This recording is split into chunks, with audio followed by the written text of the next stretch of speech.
And you might have to be the nigga in your circle that change everybody's life. And my question to the person, whoever's saying that, are you willing to be that person? Are you willing to be the person that they look back and say, damn, bro, you saw it when none of us did? Mm-hmm.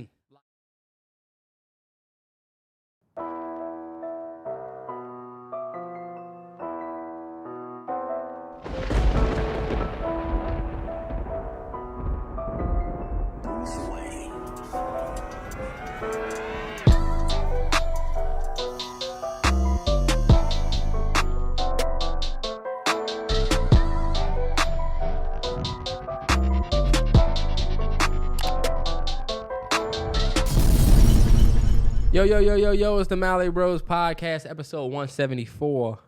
We back. Happy Friday. Happy Friday. And damn, I almost forgot that this was 174. I was thinking last night that it was 174. I wrote when I did my document, you wouldn't have forgot it. You actually, He's writing like it's still 2011. Yeah, I am. And know what episode it is. And I'm not surprised. Fuck out of here, boy. Episode 174, we locked in.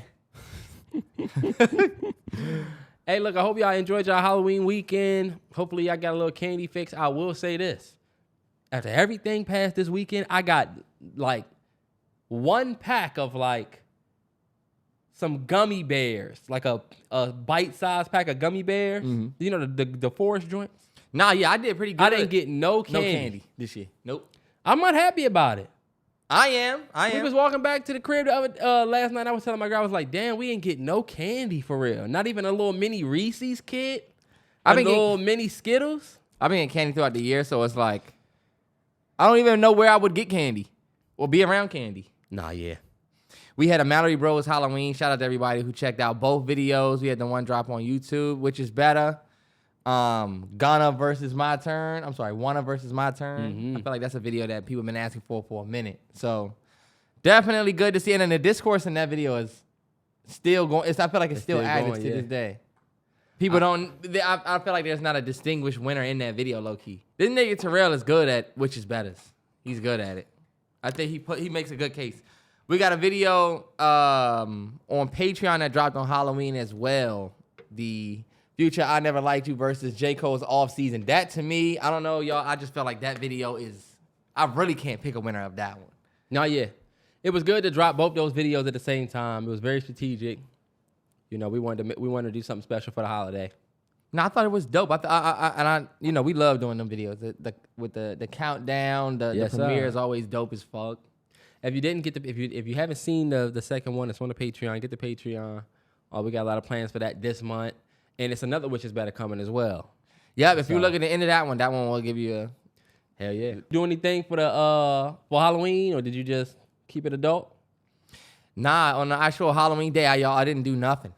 And low key, probably the first thing that we'll talk about is that. Like, Halloween to me is, I ain't gonna say it's dead right now, but it seemed like, damn, what's Halloween gonna be in 10 years? I think Halloween for you was dead. Halloween for a lot of people this year was lit. I went to a Halloween party on Saturday. Yeah. Shout out to my aunt. Love you, aunt. She threw a one for the kids. Yeah. So I had my son and my girl. We dressed up. She was the Hamburglar. I was Ronald McDonald. And my son was a small fry. Yeah, I don't know if y'all seen the picture that I uploaded. Or if I upload a picture. No, you did not. I was about to say didn't. I got a clip for the vlog. He actually had a dope costume on. He didn't. It was dope. We riding down the street, motherfuckers looking in the car crazy, because I'm like, I look nuts driving to the fucking... Yeah. But it was dope. And I seen a lot of adults dressed up doing shit this year. Halloween fell on a weird day, though. It's kind of unfair. Mm-hmm. You either had to do it on Saturday or Friday, because motherfuckers had to work on Tuesday or Monday or probably Wednesday, so they couldn't get as lit as they want. When I was growing up, Halloween was less about dressing up and wearing a costume. It's more about like trick-or-treating. And I'm like, trick-or-treating seemed like it's dying. You know what I'm saying? It is. And people was talking about how like the candy trucks or whatever, you know how you could just pull up and go and... Trunk or treat. Mm-hmm. That's kind of killing the neighborhood community. We need to get candy for the front of our doors thing. Like they was talking about, or at least my girl was telling me about how it was TikTok showing like the millennials our age, or like us, we grew up trick-or-treating. And we fucked with it. That's what literally Halloween was, trick-or-treating growing up. It really was less about your costume. It got to a point where it was like, oh shit, I need a costume. I'm gonna just say that I'm, because you just really just wanted to go door to door to get candy and be outside and go door to door, go to different neighborhoods. Yeah. It's some neighbors' houses that I never ever went to until it was Halloween, All I'm gonna say is, these days it seemed like we're excited to give out candy to kids who are not gonna show up. Like, we millennials who spent our childhood getting candy, we all got candy for trick-or-treaters and got no knocks. And I feel like, damn, it makes me feel like the Halloween is dying. Okay, Halloween's just gonna turn into posting what you wore online and that's it? Yeah.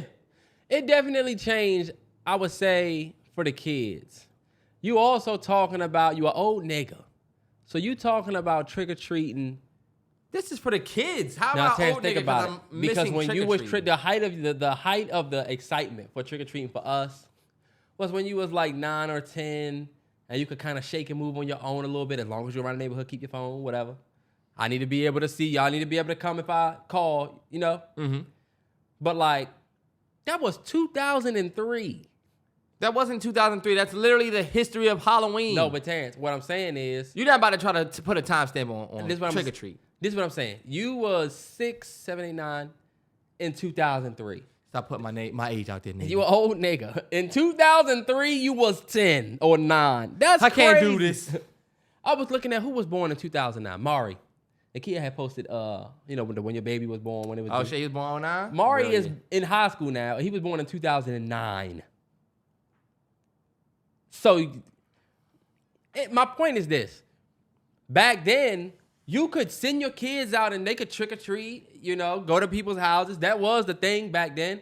But it's a reason why we're the only generation that still wants that. Because that was our shit. That was our bag. Going from house to house.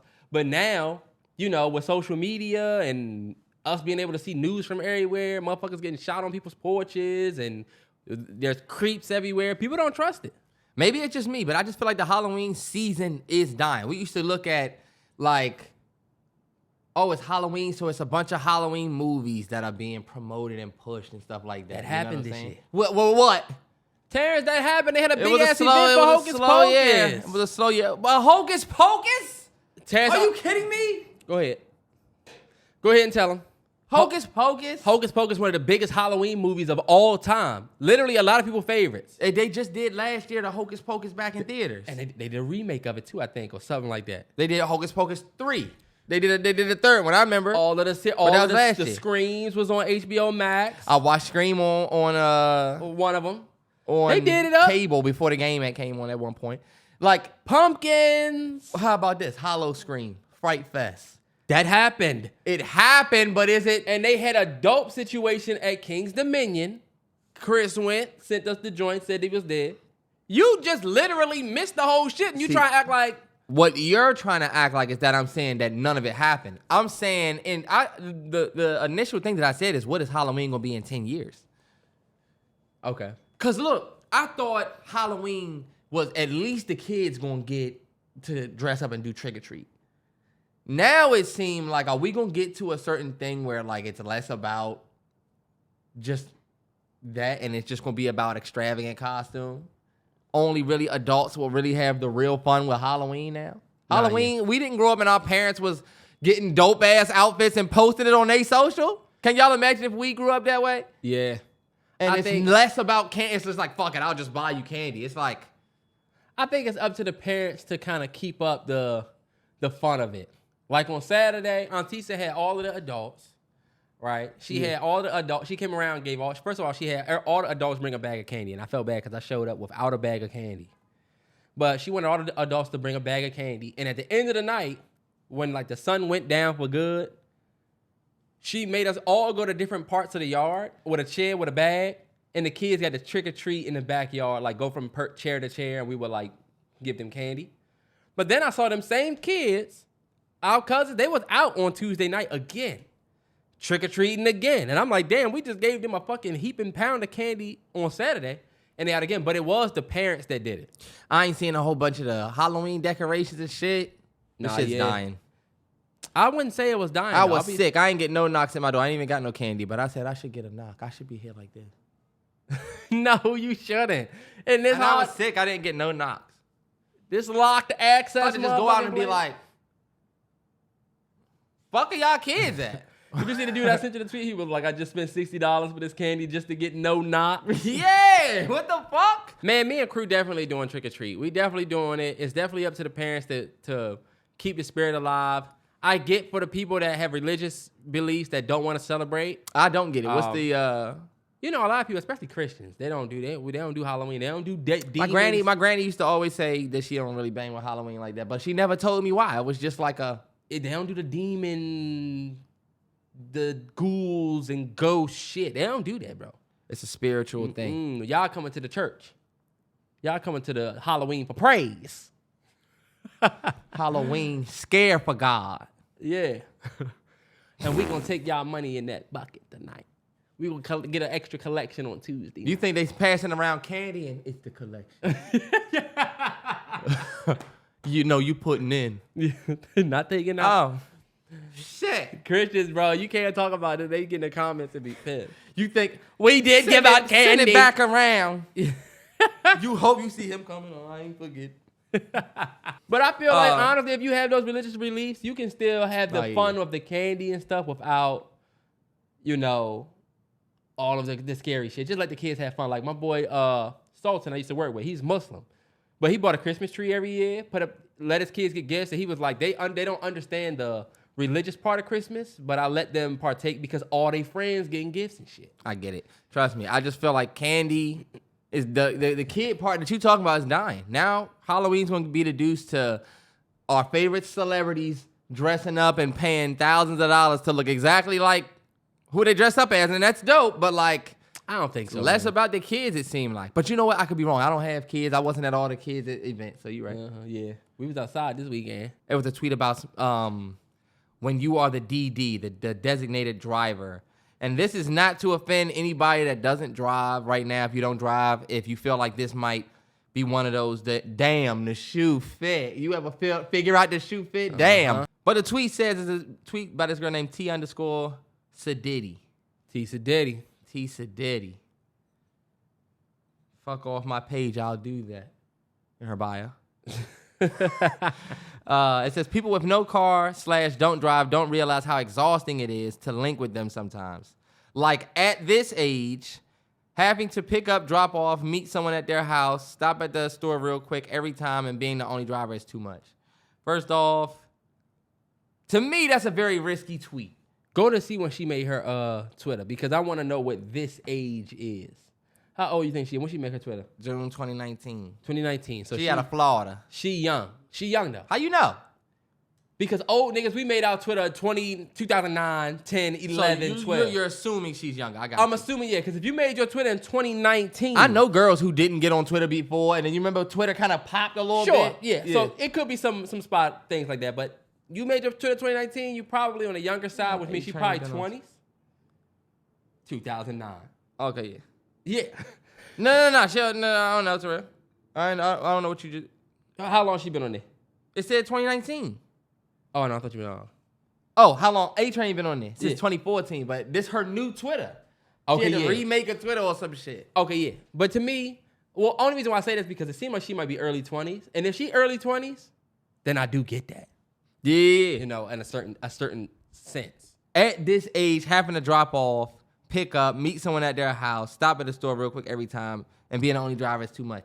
Like, only reason why I wanted to talk about this is because I grew up a life where I was definitely asking for a ride. Me and Terrell didn't have a whip until we graduated college, believe it or not.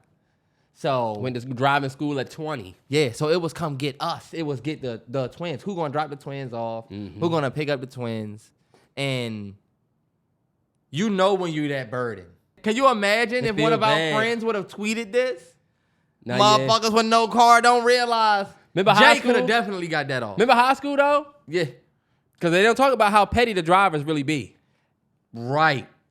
See, Like, that's another side of it. They treat you like shit because they know you have no way to get there other than them, or else you gotta do something else. My boy Jason used to drive us to school when he got his license at 16. So for like senior year, the nigga would drive us, and he used to Jason. I know you probably listening. He was such an asshole. Some days, Yeah. just because he was driving. Hey, look, it was his car. What could we do? If you offer to give me a ride, do I have to give you gas money? If I offer to give you a ride, do you have to give me gas money? Or do you expect gas money? No, I offered you the ride. Did you offer to give me a ride, or did you offer to be the one who drives? If I offer you a glass of water, you come in and I say, yeah, y'all want anything? Water, juice? Yeah. Am I expecting a tip? Am I going to turn the tablet to the nigga? 10%, 15%? No. I offered it because it's something I can do. I feel the same way about if I say I could drop you off. Yeah. Me and my girl will be somewhere, and it'll be like, you want to drop you off? Like, okay. I'm not going to be like, and you can cash app it. Yeah. $sign. So, no, I don't expect it either. However, that's another thing to talk about. Like, you don't expect that. You can't be a person that doesn't expect that, but then be tweeting like this. You know what I'm saying? No, yeah. Because like how you said, you could be mad courteous and be, you know what I'm saying, the designated driver, the person that drives. But like, you can't be on Twitter talking like, damn, this shit's so annoying, because low key, it's like, damn, you don't have to. It is exhausting for everybody. Nah, yeah. What I will say though, for her though, it is exhausting when you're the only one in the circle that drive, because you got to go get all the lick. Everybody got a cash app. You see how she said always got to stop at the store? Yeah, you're the only one that got to do all this shit. That's why I said she probably young. And we all have been there where, damn, I got to pick this motherfucker up. But honestly, to me, it's easier now with like Uber and shit. I don't got to be a designated driver. If you too drunk and I want to go home, I'll just get you an Uber or help you get your phone. I feel like she wouldn't feel, the reason why I asked you about the gas money, because I feel like she wouldn't have tweeted that if her friends was throwing that money every time. Mm-hmm. You know? Because you know how your friends, when you got good friends, and let's say you going to pay for the bill, and I'll use my card and pay, right? How much was the bill? $100. You ever did that? Mm-hmm. Bill was $100, bet. You pay, and then you say, hey, y'all, the bill was $100. You have your friends say, hey, I'm going to just give you $20. That's for me. Hey, this for me. Hey, this for us. You walk around that joint with $130. Yeah, no bullshit. I came up. Yeah. That's why I said if her friends was giving her the gas money, like, oh, yo, just take me there. And then look, if she drive, we going to throw her gas money. You go anywhere with my sister and her friends, they're going to give you money.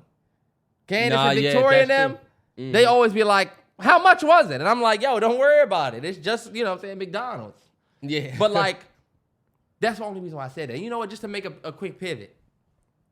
I know y'all have seen the DoorDash stories where people are showing up and they're like, are you fucking kidding me? I drove all the way out here and you didn't leave no tip. First off, I didn't know you couldn't leave a tip. I thought you had to leave a tip. No, but you don't I'm have guessing to. you can hit other and then put 0. Yeah, which is, to me is petty as fuck. Which is definitely petty. Okay, so your comments on that. Now, do you talking about the girl, just for context? There was a girl that packed all that shit in her trunk, brought it to them people, they didn't leave a tip, and she started packing this shit back up. And she started packing it back. She said, damn, I should have left a tip. Man, it's like, yo. This is my thing with that situation. We paid for the service. That's what they were saying. Yeah. Y'all ordered fat ass 3-liter fucking. They ordered big shit. Shit that she had to strategically get in her car. I mean, they got packs of water, packs of tea, big ass boxes. You shouldn't be a fucking DoorDasher if you going to that's what complain. I get that what they gonna say. I get that, and there's some truth to it. But I mean, she probably just that was her breaking point. That was her breaking point. So you think that people should you think that tip is mandatory in that situation? You think that somebody and let me put it like this. I think a tip is respected. I don't think it's mandatory. I do think that the tip is respected. I think it's something that you should do, but it is not mandatory. So you can't really get mad, but it's like it says more about the person that doesn't tip than the person that doesn't get the tip, to me. I just feel like you can't be the person that's like, oh, this is bullshit that you didn't leave a tip. It's like, yo, this is the job that you low-key signed up for. I hate to be that guy, you know? Yeah, but that's the shit that comes with it. It is. That does come to... You could be upset about not getting tipped. I'm not saying that. I'm just saying you can't be the person that's like, wow, I'm about to take your shit back to the store because you didn't tip me. You can reorder it. All right, see, now for real, you're hurting yourself more, right? Like, yeah, once you that person, like, that's seen the dude that delivered the pizza and was like, fucking house like this, you should be leaving a tip or some shit. Come on, bro, you can't do that. You could be mad about it, but it's just kind of a conversation it's like they'll that say, you don't have with them. We get paid off tips, yeah, so the only way that we feed our family is by tips. This is your choice. You filled out the app to work here for this. You could easily go and work somewhere else, and I'm sure you can get the same money you getting from this. Easily? It's not fair to say. A lot of people do DoorDash because they really can't get nowhere else. And that's a lack of empathy from motherfuckers who did not serve. Terrell, I don't think that's a lack of empathy, dog. I just keep it real. I never been that nigga that was at the job complaining. Terrell, you know that. I chose to work here. I ain't gonna sit here when we start doing curbside pickup and they said we could take tips. I'm not gonna be like, wow, I came all the way out. I used to. I came all the way out in the snow and didn't get a tip. I'm not gonna sit there and really say to them, then I'm taking the L. It's just all I'm saying. You could be upset about not wanting a tip, and I think you should tip. Tip culture to me says more about the respect you have for the person doing the job more than the job that got done. Like, do you leave tips for to-go orders? No. Absolutely not. I do because I know there's what you do besides this. See, that is the misconception. I'm watching you. What you talking about? I know what you gonna make. I know, you working to-goes as a server or, whatever. If it's a server that's doing to-goes or the nigga at the bar that's doing to-go orders, I know he just had to put it in, but it's out of respect for I don't know. I guess I just have empathy because I used to serve, and it's like, if anybody that used to serve knows. He's a Red Robin ass nigga. I'll say this. If all you did was grab my bag and put it right here. He had to put the order in for you, though, right? He had to take your order. Buttons. He had to take your order, put your order in. You're getting paid for all of that. Get all of your food. He's getting paid $2 an hour. To click. $2.38 an hour. $3.67 an hour, I think it is now, average for a server. What about the host? Because I did to-go. Server different. A host make more money. A lot of people get to-goes from the bar, and the bartender is still making, he gonna make more than regular servers because he at the bar. Now, you know what? But if I order to-go from a bar, then yeah, I'll leave a tip. Like, bro, what's the difference? Bro over here that's a bartender who's taking my order in the mix of fixing drinks, I'll tip him. What about the to-go person that's doing your order while also taking other orders? And having to manage all of the other orders. Like when I go to the Chicken Rico, right? Uh-huh. They got a little joint, they turn the screen. Oh, it's gonna act your content first. I'm gonna hit you can hit the note thing. I don't tip them motherfuckers. I don't tip them though. Y'all not servers. Y'all getting an hourly wage. No. Panera, not Panera. What is it asking me? Oh, tip. No, sorry. It's so fucked. Bro, Panera Bread, Noodles and Company, all these places now that's trying to get you to tip. You see what DoorDash did though, right? They make it so you have to, right? They put out the memo that they have this thing that pop up, and I only know this because it legit. I'm a DoorDashian. Damn, I'm hot as fuck. Go ahead. I'm hot too. I'm trying to hear. Go ahead. I'm a DoorDashian. This is what DoorDash do now. They got this little prompt that will pop up on your phone before you check out that says, if you change your tip to 0, it's a prompt that pop up that say, are you sure you don't want to leave a tip? Orders without tips can tend to take longer to deliver. Why? They got to pout and all of that shit Why first? the fuck? Now, I don't agree with that. I'm big on tip culture, but I don't agree with that because I feel like now you're trying to guilt people into leaving the tip when it's not mandatory. Y'all done already, I don't know if people notice, the prices on DoorDash are already hiked way more than what they are in the store already. That's a fact. And you got to pay a service fee. And you got to pay a fucking taxes. Yeah. A damn app fee or whatever. It costs $40 for one person to eat. So to me, that shit is just unfair. But I do believe in tipping your service. I also feel like if you're going to DoorDash groceries and you don't tip, then you're like bottom level human being. Because you could just go to the store yourself. And for the people who say, well, what the fuck's the service for? The service is there so that who brings you the shit, you can low-key, you could tip them. It's just an asshole It's thing like to an not to do. asshole There's no, thing. I can't prove you wrong, but you're just an asshole if you don't. I just would feel bad. Like, even when we did, even when we moved out of this last place, the dude's looking out for me the whole time. He's like, yo, if we do a full truck, I'll have to charge you the full price, but I'm going to do what I can to see if I can get you to go down to see what we can keep. You know what I'm saying? He got me at almost like half a truck.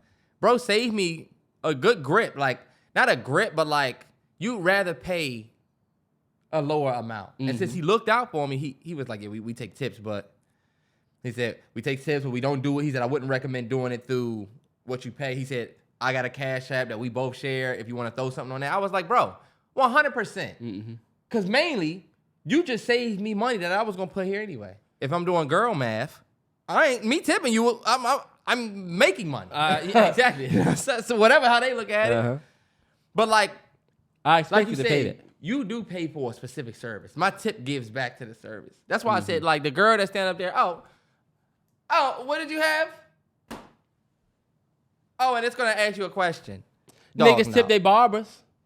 You know what I'm saying? Are the niggas still tipping They're barbers? just doing their job. They're getting paid. You paying for the haircut. Why y'all tip y'all barbers? Because you respect the nigga. You have a relationship. So it's like, yo, this is my man. He always take care of me. You know?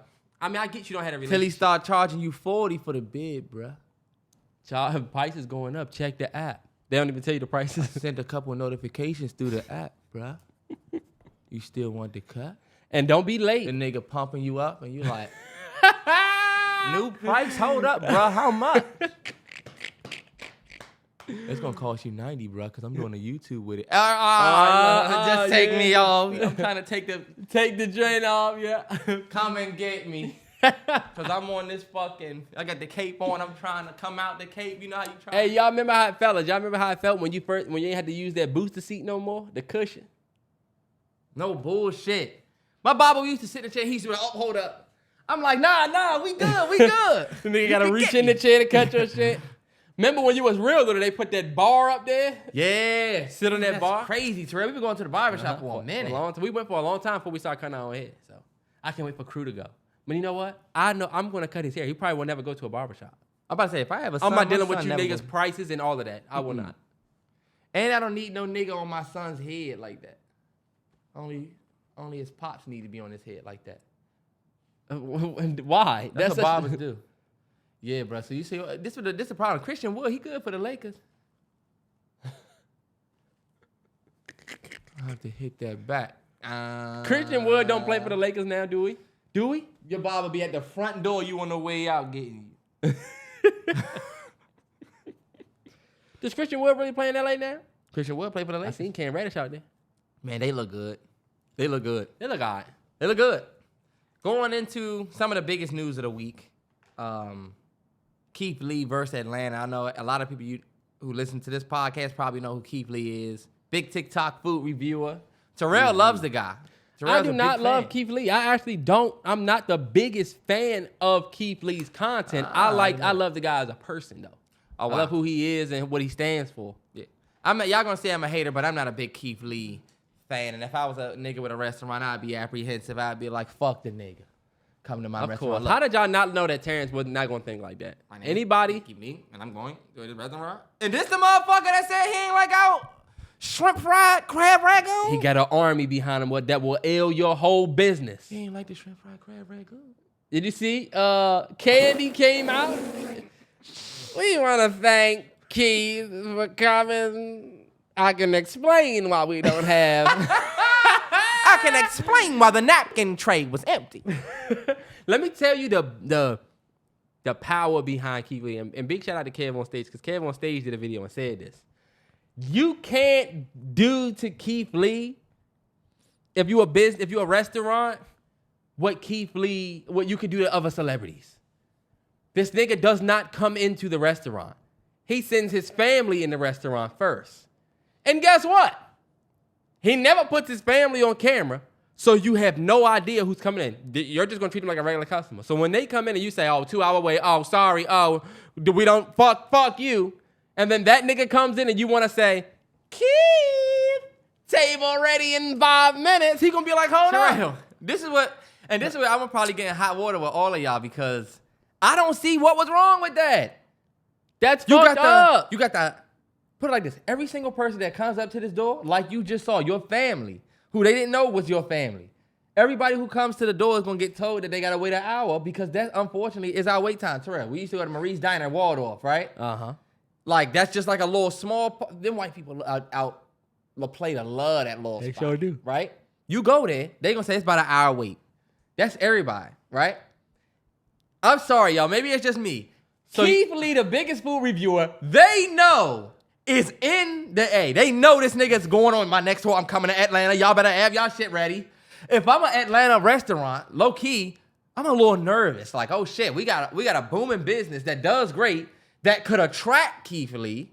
Because what they're not talking about is the places he going to are places that people, you know. Like, I don't know if you've seen a dude that went to Ben Chili Bowl. He didn't fuck with it. Yeah. Hey, if you say whatever spots in DC, people gonna go. So my thing is they popping enough to have a 1 hour wait. You know, if you go up in the fucking hip hop fish and chicken out here, you'll get your meal quick. Cause bruh gonna go back there with the ice cream scooper and scoop your mash, scoop your whatever. He gonna get your 2 chicken wings and you're good. It's nobody behind you. So, but hold on, wait though. I'm only saying all of this to say I know I'm long-winded. This man Keith Lee coming in, he's the biggest food reviewer. You're gonna make him wait an hour? This is why I said that the nigga is like, you wouldn't do that. You can't do it. If Mario, fresh off the stage from Omarion, comes to your place in Atlanta and you skip the line, he's gonna go sit down because he's used to celebrity treatment. These celebrities are used to celebrity treatment. And guess what? Just like when Drizzy went to the spot in Houston, yo, Delilah's, they got the best such and such. Follow him on TikTok, bro. That's going to do so much for your business. But guess what? Keith Lee does not want to be treated like a celebrity.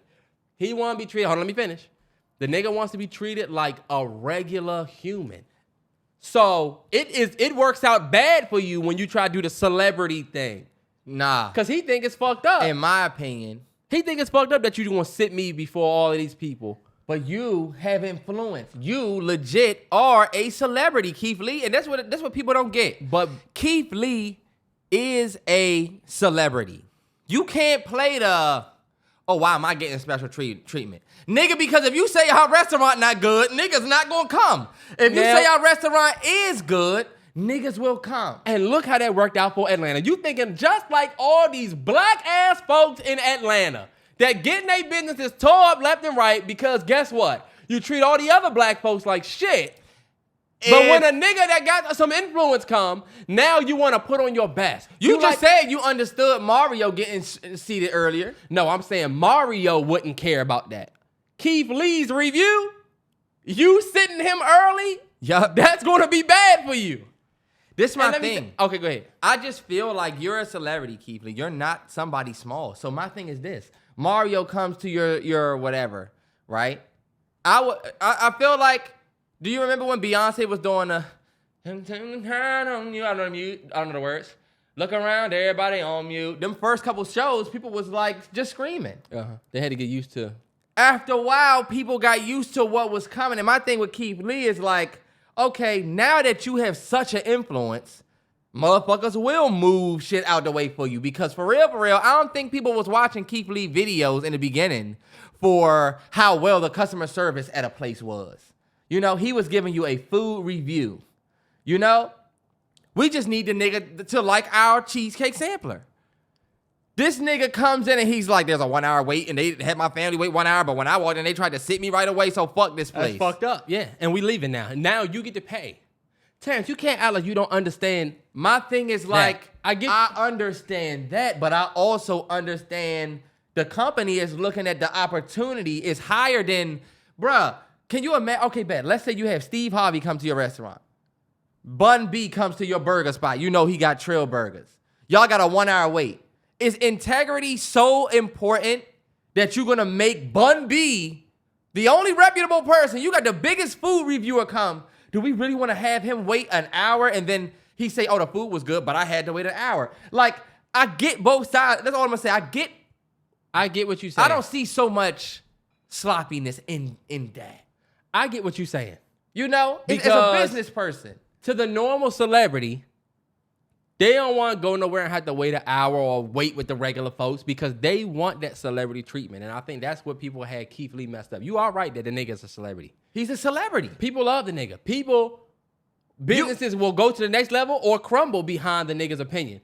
But what you got to remember about Keith reviews is from the beginning, he's always been about service, believe it or not. This dude owns this shop, told me to come down here. And then look, I called, I spoke to him. He made my order personally himself, type shit. You know what I'm saying? Yeah. Keith used to that. So you come to Atlanta and you starting to see how people, and you know what, I hate to put it on us, but it's mostly us down there in Atlanta with our businesses that are popping. Yeah. But even up here in DC, people talk about the same type situation where the prices is ridiculous. They charge you for this. They treat you like shit up front. You know what I'm saying? Yeah. And so I do understand that, and I'm actually glad that happened because a big problem to me with black folks in food, we want to start come to our lounge where we got the greatest catfish nuggets, but we go deep on the recipe shit and on the food and the shit, but we be slacking on the service, the hospitality service side. Nah, yeah. You know what I'm saying? And people underestimate how important that is. I also feel like, you go to a restaurant that doesn't get that much acclaim or whatever. You a small-time TikToker that's taking a small business to the next level. Some sloppiness with service, that's going to come with it. You would never go. I was telling my girl, we go to this wing spot called Burnett's in Seattle. If you live in Seattle, then you probably know about Burnett's Wings. I only been one time. We went. They got this mean-ass Asian lady in there. You know what I'm saying? Like, mean-ass Asian lady. What do you want? Is what you gonna say. What you want? Wings? Bet. What side? Like, she's not a hospitable person at all. I remember telling my girl, Active, I was like, yo, this lady not fucking with us at all. She said, it ain't about that. And look, it wasn't about that. Because them wings was slamming, and that's what I came for. My thing is, if Keith Lee went to Seattle and went to Burnett's, he might not like the outside door. You might not like the service that you get. And that's if service stops you from trying the food, that's just my thing. You go to Atlanta, you expecting this great ass service, and it's, you know what I'm saying? And it's kind of like, hey, look, y'all, I'm not making an excuse and saying we don't need to have service. I'm just saying when you coming from the bottom up, you got to have a little bit of wiggle room. And you're a celebrity. And I think that takes some understanding too. I don't think it was such a terrible thing that they put you up in the front and told your family it was a 1 hour wait, not knowing that it was your fam. But see, that's them misunderstanding what they think would be a good thing because they lumping him in, like you said, with all of the celebrities. Terrell, y'all have to stop saying you can't choose to be a celebrity or not. You are a celebrity whether you like it or not, Keith Lee. You can't just say, I'm a regular person. No, you ain't. I agree. The nigga is a celebrity. He don't want to be treated like that in the restaurant, though. Oh my God, what are you talking about? Terrance, so now people know. Now people know that. The next restaurant knows, but how were they supposed to know that? Because you telling ATL I'm on the way. Man, this is just a classic case. I used to work at Best Buy, y'all. Let me tell y'all something. Not getting in my old retail bag, but we used to have those walks where important motherfuckers and anybody that work retail or work anywhere for any company knows. I work retail, nigga. When an important motherfucker comes, guess what? Y'all clean the fucking store up the night before. Hey, Cheryl coming tomorrow. Make sure you wear your fucking name tag. You know what I'm saying? Everybody on their P's and Q's because they know this motherfucker coming. But on a regular day, the regular customers, they may not get that superstar treatment. They got to walk around a dusty-ass store. You don't got your right shirt on. You said, hold on. I told you to wait 5 minutes. You being your normal asshole self. But when influential motherfuckers come around, motherfuckers change up. When you get called out by them for that, when you get called out, when people say, oh, you thought we was coming tomorrow, but we coming today. So you was probably going to try to clean shit up. But guess what? Caught your ass slipping and look at this dirty ass. You really can't say shit because even though they're right, like there's nothing you can say, they're right. Like Keith Lee, family going in there, and y'all making them wait an hour, and then him coming in and not wanting to eat there because y'all about to sit me and you didn't sit my family, that's just an L you take. It's an L you take, but to me, it's not. To me, it don't speak. And see, this is the thing, too. They're not saying, hey, we're with Keith Lee. We want to try the food. His family going in there off some regular shit. And that's my thing. They think, my thing is this. If y'all had you letting this person eat because you know him, this person not eat, this person got to wait, this person don't. Keith Lee, oh yeah, he good. Oh, him, nah, he not, but him, he good. It's like, I understand them saying, you know what, we got a 1 hour wait for everybody else, but since Keith Lee is the biggest fucking food reviewer right now on the planet, so would it be fair? We gonna sit him down because I'd be scared to make the nigga wait. So it'd be fair. I had to wait an hour to get my food, so I left. Damn. If you make, so you think it would be fair to, you got all these motherfuckers waiting an hour, this nigga walking just because of who he is, you think he would be cool with him jumping everybody else. If you got a nigga like Drake or some of these celebrities that's on their celebrity shit, yeah. But guess what? Y'all confuse Keith Lee TikTok fame with him being like these celebrity niggas y'all normally get in Atlanta. Uppity, don't give a fuck about nobody else, other celebrities. But you just got a humanitarian came through. He gives a fuck about everybody waiting. All I'll say is this: how about this other side of it? Because maybe Terrell's right. Maybe you're right. Let's just pause here, and you know what, everybody, because people who are listening to this, since y'all take sides, you know what I'm saying. Terrell, you were fucking wrong. Terrance, you were wrong. Let's just say what Terrell is saying. You're right. You know, that's definitely the perspective that I think most people are going to have with this situation. From my perspective, and from other people's perspective, what about the perspective that too many times do regular motherfuckers want to be lumped in with a celebrity? Like Keith Lee walks in and it's an hour wait, you've been sitting there 30 minutes and they tell him he can sit down, right? Mm-hmm. And then you say, I've been waiting 30 minutes and we were told an hour. Why does he get to sit down? He's the biggest food reviewer on TikTok, has over so many millions of followers. This is something he does with his career. He literally goes state to state trying food. You know what I'm saying? What if the customer says, I don't give a fuck? We was here first. But you see, I'm going to have a very shallow and very not agreed with perspective on this. But my idea of it is, low key, I don't give a fuck. You are going to pay $10.99 and then be bitching about deals and coupons and shit. Are you a loyal customer? Am I really going to risk making a celebrity, somebody that can take my business from 0 to 100? I really going to risk losing and fucking up that opportunity because you've been sitting here and you're going to get your regular degular and not share the business? You're not even leaving a tip. You like me, you turn in the joint, no tip. You just here to eat. Keith is here to work. Keith is going to say something about our business. And he doesn't deserve priority. If Drake came in behind you in Red Lobster, right? Drake. Mm-hmm. And it's just Red Lobster, and they say, you won't believe who just pulled up with all these Bentleys or whatever. It's Drake. You see Drake say, what up for all the dogs? Goes in. Do you think you sitting there with your buzzer, Drake gonna come out with a buzzer? A buzzer? Why you saying like that? I can't even say this shit. Buzzer? Do you think they gonna tell Drake, okay, so, who wants to take this? 25-minute wait. He gonna say, y'all can't sit us right now? To me, that's unfair for a celebrity to do. And what you saying is exactly why these Atlanta restaurants have been getting their ass tore up. And to me, there's people that's going to say, Terrance, no, these people, they don't deserve this privilege over us. But to me, y'all, I'm sorry. If you just right, going in there to get your fix, I don't think you deserve to eat before the food reviewer. I do want to say this about you, though. You not wrong. It would normally, like, you are right. Normally, if you get somebody that has that much influence, you definitely make them a priority because their opinion can hurt you more than the regular motherfucker that live up the street. You're right about that. But where that worked against people is the principle. Is with this motherfucker Atlanta Thanos, Keith Lee. Because guess what?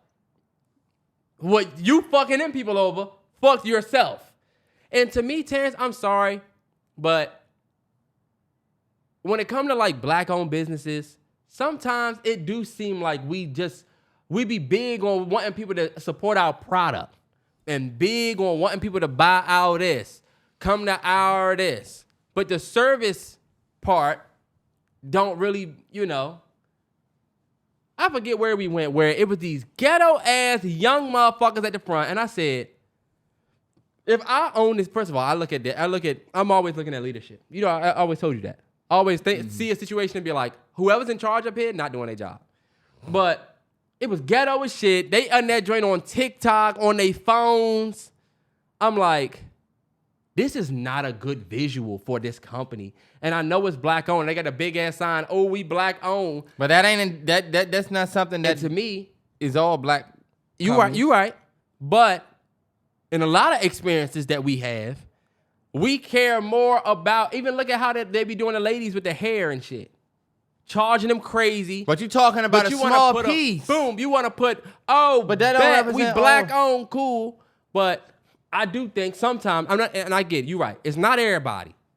But sometimes we do just like skip out on the service part of a black-owned business. You see what he said with that?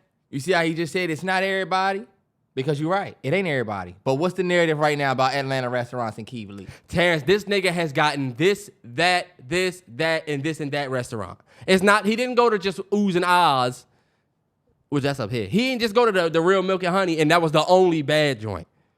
The nigga went down there and is on a killing spree, and guess what? You know what makes it worse, Terrance? It's not like, damn, Keith said that, all right, bet.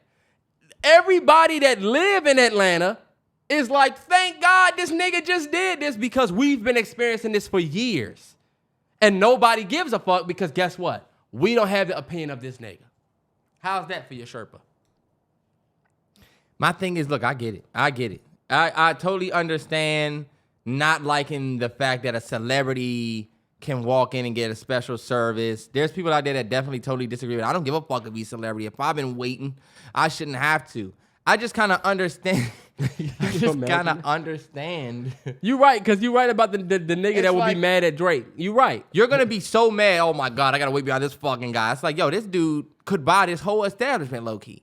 I don't really give a fuck about my meal that much. Like, I totally understand. Damn, I fucked around and came up here the night that fucking Rihanna came up here and they had to bring Rihanna her. Yo, like, my understanding of the Keith Lee situation, though, is that it seemed like, man, maybe it's just me. I'm always a fan of, like, underdog shit. So I be seeing shit from afar. I feel like the Atlanta hate for what was going on with the Atlanta restaurants, it was, like, manifested.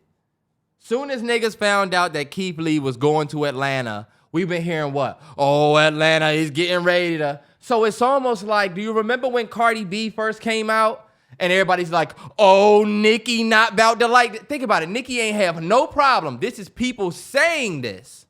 And it gets to a point where I think the general public and I think people can 100% manifest some shit going wrong. Because people were 100% calling this Keith Lee thing in Atlanta before he even got in Atlanta. But doesn't that say more about the restaurants?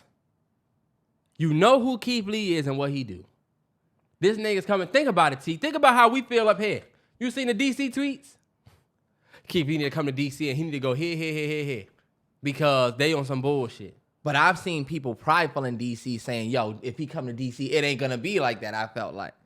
It is some people that say that, and I don't think it would be that bad. I don't think it would be as bad as Atlanta if he came up here.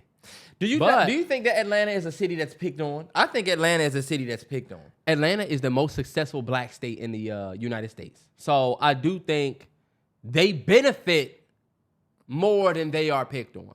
They're like Drake. You know what I'm saying? Like, people talk shit about Drake all the time, but guess what? He's still like the biggest, quote unquote. But Atlanta is just the fucking melting pot of black success. You know what I'm saying? Mm-hmm. So it is, even though PG County is the richest black county. You know what happens whenever black people judge other black shit? You run a very risky, that's what I was telling my girl. I said, damn, when you start coming out and think about it, Keith Lee didn't have to even put any type of content out. And that's my thing as an influencer. If I go to your restaurant and let's say we have a bad experience there, I don't got to put shit out. And that's your L low key. But when I come out and say I got bad service as an influencer, it could low-key be more of a blow. It could be more of a, hey, yo, Terrell's wings, them motherfuckers made me wait. They had this, they whack. I'm an influencer. Mm-hmm. I could influence people to not go to your place the same way I can influence people to go. So my thing is, like, it's a scary thing when you now, Keith Lee, your content goes from, I'm just here to try stuff out, to I'm here and I'm expecting top-notch service and top-notch food. If not, I'm going to put a post up and y'all going to... Now, Terrance, go ahead. I feel like you just got to be careful because people are going to expect that level of expectation when you go to every city. Now, Keith Lee, we get Atlanta is Atlanta. Don't go to another city and now you Mr. Lenient, Mr. It's okay. Because we seen, you want to bring us up. We seen what happened when we go to our city, we real, oh, look at this. This is some bullshit. This is bullshit. But when y'all go out Gucci, you fucking Jim Jones talking about who else you know in here spending $40,000, 40. What did Jim Jones say? Spending 40 racks. Nah, yeah. I'm with you on that. You know what I'm saying? I'm with you on that. Just keep the same energy on what I'm saying. If you're going to turn it into this, you don't want us having to say, okay, but when you went to Atlanta. But I will say this about Keith. Keith doesn't get on there and shit on them businesses. He even came out and told people, like, I'm not trying to do that. He just, as he always does, bro, that's the thing about Keith Lee, like, because you're not really a Keith Lee fan. And I'm not even really a fan of the nigga. But one thing I do know about his reviews is he will not just say, oh, bet you wanted me to review your food? Bet I'm going to give you a 10 out of 10. You know what I'm saying? Yeah. He's like, he tell people up front, I'm going to keep it 100 if I fuck with it. If I don't, I'm going to have to be honest. And it's just my opinion. You can't get really. And they always say cool. So he might try some shit and say, these are 3 out of 10. You know what I'm saying? Yeah. And that's just him keeping it 100. So hopefully he will keep it 100. But what you're saying is true. We do be tougher on our own. And then we'll go to fucking Wichita County or whatever, Maine, and be nice as fuck to the motherfucking Billy and Joe Bob that run the fucking, you know what I'm saying, the small eat. Well, once you up there say, oh, I had to wait, but it's fine. Or they didn't really take us. They didn't really get to see my family, but it's fine. We won't want to see that. But I don't think that's going to happen. You either die a hero or live long enough to see yourself become a villain. Mm-hmm. And I think that's very true with even this. I feel like y'all love Keith Lee now, right? But I watch the internet love people, and then you watch the internet hate people. And I think what scares me, I was trying to tell my girl this, and I feel like she fuck with Keith Lee. What scares me is I just feel like, damn, now I feel like you inviting another level to your content. You know, you're not an innocent dude anymore. You're not an innocent, humble, we just here to eat dude anymore. Now, after this Atlanta trip, I think you coming is a little bit more serious now. Now it's a little bit more. This could either work for him or against him. We just got to wait it out and see. Yeah. And you know what? I think that's the best thing about this podcast is Terrance will always have a perspective that will make you sit in your car and go, Terrance, what the fuck? I don't think nobody's saying that. How they not saying that about your mulch dress stash? Your fucking deer green fucking, this nigga's got Terrance, on I'm not even trying to come for you. Green. I'm not even trying to come for you. I'm saying like on surface. He didn't say Sherpa? Fuck out of here, boy. You thought I didn't hear that? Yeah, I did. I did see that. Boy, you dressed like the inside of a drywall. And what are you dressed like? This weird ass nigga's wearing a green. You dressed like insulated. Fuck out of here, boy. This nigga dressed like a puppy bed. Remember you said I stole it from you. But what I was nigga dressed like a puppy bed. What I was trying to say is you'll give a perspective that creates the conversation because you always want to be the motherfucker that say I don't like that. John Moran is a thug at all, even though they said I don't like that. This is the part is the thug skip, and the nigga hit pause. Because he's saying you try to be. I'm not trying to be anything. I'm not trying to have a different opinion. This is just my opinion. When the John Morant shit different, because you would say he's not a thug. He's not a thug. I said he never really said he was a thug. He never said I am a thug. Oh no, you were trying to say that we don't know if he is a thug or not. Right. He not saying I'm a thug. We don't know shit. You're just saying because you see him with a gun, oh thug. This nigga is one of the best basketball players. Ja, listen up, Ja. You're not hard. Funny as shit. Okay, look, moving on. Let me ask you this question that somebody literally just asked me a couple minutes ago. It says, I wanted to ask you if you had any advice on how to motivate your friends to want or do more for themselves. For context, I have a channel with 3 of my friends, but it really feels like it's just myself, and I'm the only one that really wants to grind it out and try to be successful, and the other 2 aren't really on board as much as me. What would you say about that? I say show them. If he can't show us the way, excuse us for being lost. Forgive us for being lost. Forgive us for being lost. But that's it though, right? Yes, but that's it. Like, my thing is this, Terrell, at one point, we didn't see eye to eye on what we wanted to do, and I got to a point where trying to tell the nigga, that ain't working.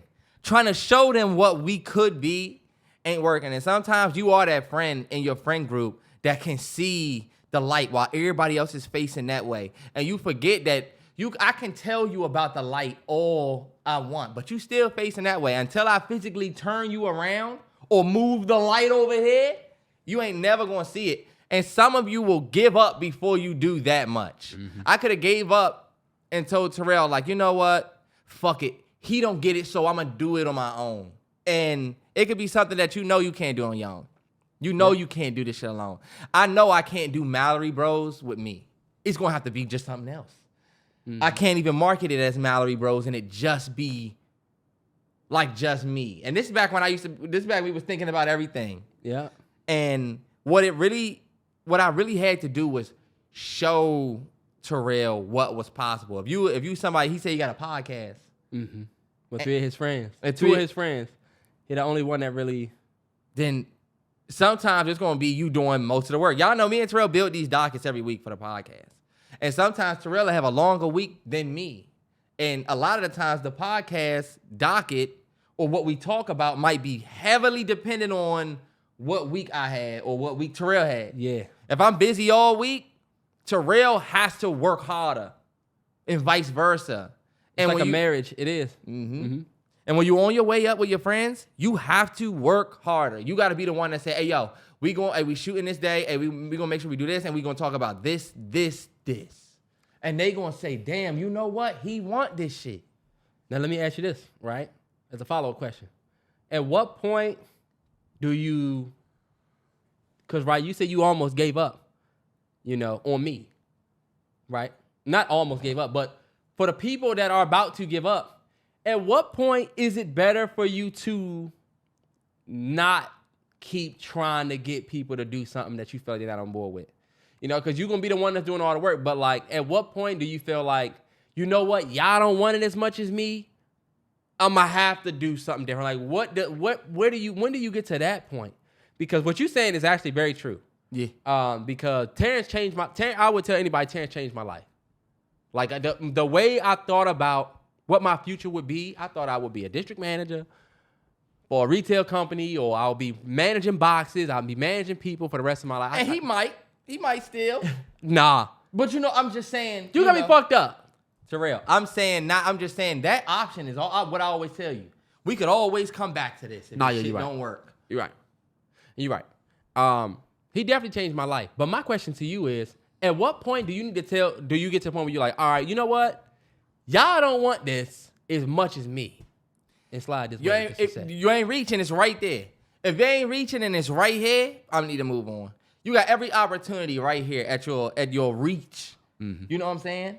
I'm not saying you gotta take it and kill it. I'm saying I gotta see you reach for it. If I don't see you reaching out for it, then you don't want this, then low key, it's like how Kobe said, I don't want you around me. I don't want you around me. You're gonna bring me down. Love Kobe Bryant. But anyway, low key, at a certain point, if bruh's trying to do, let's say you're trying to do this rap shit, or you trying to do this film shit, you trying to do this YouTube shit or anything like that, and you just got men that's just like not really feeling it. Like, low key, what inspires you? Like, what could you show them that, yo, we could be this? If they don't bite on that, dip. It's people in this world that's ready to go to the next level with you. And you could be what they're missing. They could be what you're missing. And, like, the hard part with that is the fact that your friends be your day one homies that you want to see win. And the even harder part is, let's say your shit pops and starts working, them ones you started with gonna want to come back and say, hey, but look, that's where you make your choice. Because sometimes that was why. You got to stop feeling like, oh, the nigga ain't want to fuck with me till I got motion. Nah, I didn't, because you ain't have motion. And it's okay for you to be the motion starter. It ain't a nigga trying to piggyback always. Sometimes a nigga didn't believe what you were saying.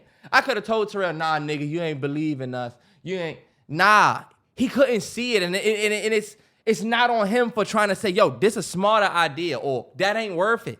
It ain't on your friends for you not conveying the way. But at some point, you know, because I get what you're saying, and you are right. But I do think at some point, you just gotta let these niggas not believe. And when shit work out, you can't just all of a come and say, hey, I'm trying to get back on the pod, bro. Yeah, let's do it. After I begged and pleaded with your ass to do it. But now that I got a little motion, you want to come back. Remember who your men are. If it's that. If it's bro you work with or somebody, then that's different. But look, you see the reason why me and you never went through anything, whatever, is because I know what we are outside this business shit. And a lot of y'all have friends that are locked in outside of what your ambition is. And you'll fuck around and act like, because they not passionate about the same thing you passionate about, that what? 14 years of friendship goes down the drain? That's true. That is a very true thing. These niggas could carry your casket if something happened to you. That's the thing. And they'll have your back when you get on. It might be actually safer for you to break it off, you know what I'm saying, and do your own thing if it puts the friendship at a better place, a better place. Yeah. Because I think that's also something, not changing the subject, but I think that's also something that we take for granted as men. One thing I admire about my girl, her best friend been her best friend since, she got two or three best friends. Both of them she's known since like middle school. You know what I'm saying? Mm-hmm. That's a real good green flag. They still get together. They still hit each other up. She helped us. She did the baby shower. You know what I'm saying? Like, we just went out with one of her other best friends. Took her to Mike's when she was in town. And it's like, as men, sometimes it seems like we take our friendships for granted, and we do. Even me, I'm terrible at calling, terrible at texting, terrible at the checkup shit. And sometimes it takes for some shit to be bad, like motherfuckers that get together for some bad shit. One of y'all men passed away. Now y'all all together at the repass saying, yo, we gotta get together. We gotta make sure we link. But it don't have to be that. And I do think we take friendships for granted. So if that shit, like you said, if these niggas not on board, then sometimes you do just gotta find somebody else. And let them feel it when somebody else in that seat. You know what I'm saying? 100%. See what else is out there for you to be able to take it there. I didn't fuck with when Joe brought, the first time, if niggas have been keeping up with the Joe Budden podcast, this is a random example, but the first time he brought Ish and Ice up there, it was fucked up. But that shit pissed Rory and Mal off. They was pissed to see two other people in them chairs, but they just really couldn't get clarity on the vision. You see, that ended up going bad. Yeah.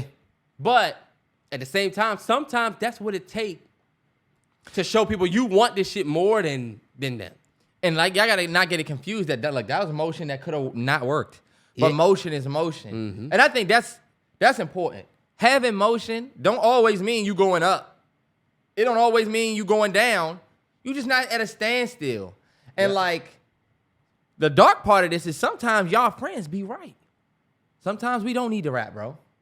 Yeah. Sometimes we don't need to do that. Maybe we need to just do some other shit. And maybe it's you're the one that needs to be shown the way. That's so true. My thing is this. Motion, move it up or move it back. Make sure you know if it's about to work or not. And if it ain't going to work, then whatever. You know what I'm saying? Mm-hmm. Me and Terrell make hard decisions behind the scenes, I swear, about the shit that we want to do next. What we should keep doing, what we should not do, what we should bring back. And a lot of that comes with being honest with yourself. Yeah. So, and having the transparency with the person that you with to disagree and know that it's not going to be, that's the tough shit. That's the toughest part about being in business with your family. Or friends. Is that when y'all disagree on business shit, y'all going to clash like y'all never really clashed before, because it's not like on some friend shit. It's something outside of the both of us. And sometimes those clashes are bad. Me and Terrance have clashed to the point where our last apartment, we waiting on that bill. Cause there's some holes in the wall and everything behind the shit. But when you trust that person and you know that person has nothing but the best intention, even after the disagreement, like at the most of me and Terrance disagreements, we'll text each other and be like, you was right. Nah, you was right. And it's just, we just realized that it was just really our ego that was standing in front of both of our points. Yeah. You know what I'm saying? And so, not to say anything about what he said or like pat myself on the back or anything, but you saying, yo, Terrance changed my life, right? That's it. That's what it's about. That made him feeling that way, it make everything that I went through extra. Days where I thought it was just gonna be me, days where I was frustrated and couldn't figure it out, that make everything worth it. And you might have to be the nigga in your circle that change everybody's life. And my thing is, my question to the person, whoever's saying that, are you willing to be that person? Are you willing to be the person that they look back and say, damn, bro, you saw it when none of us did? Like, if you're not willing to be that, then... And you owe that person your life. I owe Terrance my life. He saw this shit when I did not see it. And I used to be the nigga that was like, yo, we not gonna make no money doing this shit. You better get your ass back in here and get this these credit apps. And what I always tell him, even to this day, if it all stopped right here, it was worth it. Yep. If it all stopped right here, them years you spent not doing that, it was worth it. You know what I'm saying? We got K, you and G, everything that you managed to do in this period. Let's say you have to go back to the Best Buy life. Look what you got to do with that opportunity. Yep. Some of you don't make it that far. Me and Terrell not rich by no stretch of that term. No matter what anybody tries to say. We are on the Keith Lee level. We are just like y'all. You know? But it's like you got to make the most of your opportunity for whatever your situation is. But it's right now. Terrell not saying I changed his life because I made him rich. Terrell not saying I changed his life because, you know what I'm saying, he don't got to work no more. I just made it so that he can do shit in just a different way just for now. Like, we don't know what the future is going to hold. But like, yeah. Facts. Honestly, yeah. And you know what's crazy is that I just got that message. We was wrapping up the Keith Lee shit. I said, this would be perfect because I said, we already kind of in a bag. So, he about to be hyped, though. Hey, look. Because, we can touch your Hit it up. He hit it up. Actually, bruh, listen to the podcast. But let's get back to the shit. I did just want to ask that, and I hope that a lot of people will be inspired by that because, you know, 100%. people need to hear from people that they listen to. People that listen to this podcast every week, you know. My only message to the last thing I'm going to say to y'all is just like, anybody listening to this, I don't know if y'all go through it like how I go through it, but like, you know how you start doubting yourself, start putting yourself down, all of that shit? Like, to me, I feel like that's like having a headache. That's like having a runny nose. You'll never have a good feeling about it. You'll never have a good feeling about having like a runny nose. It'll always make you think, oh shit. But low key, it could just be that. And I really be having to tell myself like, yo, you are all right, bro. You are good. Yeah. But for right now, shit gonna be worse. I tell my girl this all the time. You got way worse days coming. You got way worse days coming. You still got your mother in your life. Okay, well then you got way worse days coming. You still got your friends and family, everybody healthy, everybody good. You're still healthy and good. And then you got a long way to go. You might have much worse days to have to worry about. And that's why I hate when we make our W's lowercase. I always say people make their L's uppercase and make their W's lowercase. You did a good thing and you're like, yeah, but you know, it's chill. You know, we ain't really celebrating anything like that. It's just a chill, you know, I just got this job. Nah, fuck that. Because if you take an L, it's going to be the end of the fucking world. I can't believe this happened type shit. And guess what? You can't change that. You human. You're going to make your L's uppercase all day long. But make them W's uppercase. So what? It wasn't that big of a fucking deal. We celebrating. Because, like I was getting ready to say, we lost Takeoff a year ago yesterday. Yeah. For y'all 2 days ago. But you never know when you gonna be gone. You know what I'm saying? So you just like gotta celebrate all of the small wins. I'm big on that. My girl is in nursing school. You pass the test, bet. let's celebrate. Red Lobster. Hey, yo, what you trying? You know what I'm saying? Yeah. Hey, this weekend, it be small shit. This weekend, since I don't have to do anything, well, we should do something bad. We might even be at the crib with it, but we gonna still have a good time because you don't know when this gonna be your last good time. You feel? Mm-hmm. Like me and Terrell after the Which Is Better that we just dropped. Mm-hmm. Shout out to everybody in the Realest 9, Patreon, Turn Up, Niners on YouTube that watch Wanna versus Baby. Y'all don't realize that me and Terrell been doing Which Is Better at this point. That's something that we started with. And when we did it again and gave it to the world, we did kind of celebrate. We called each other and said, yo, I'm proud of you. Yo, that's dope. Like that, you know.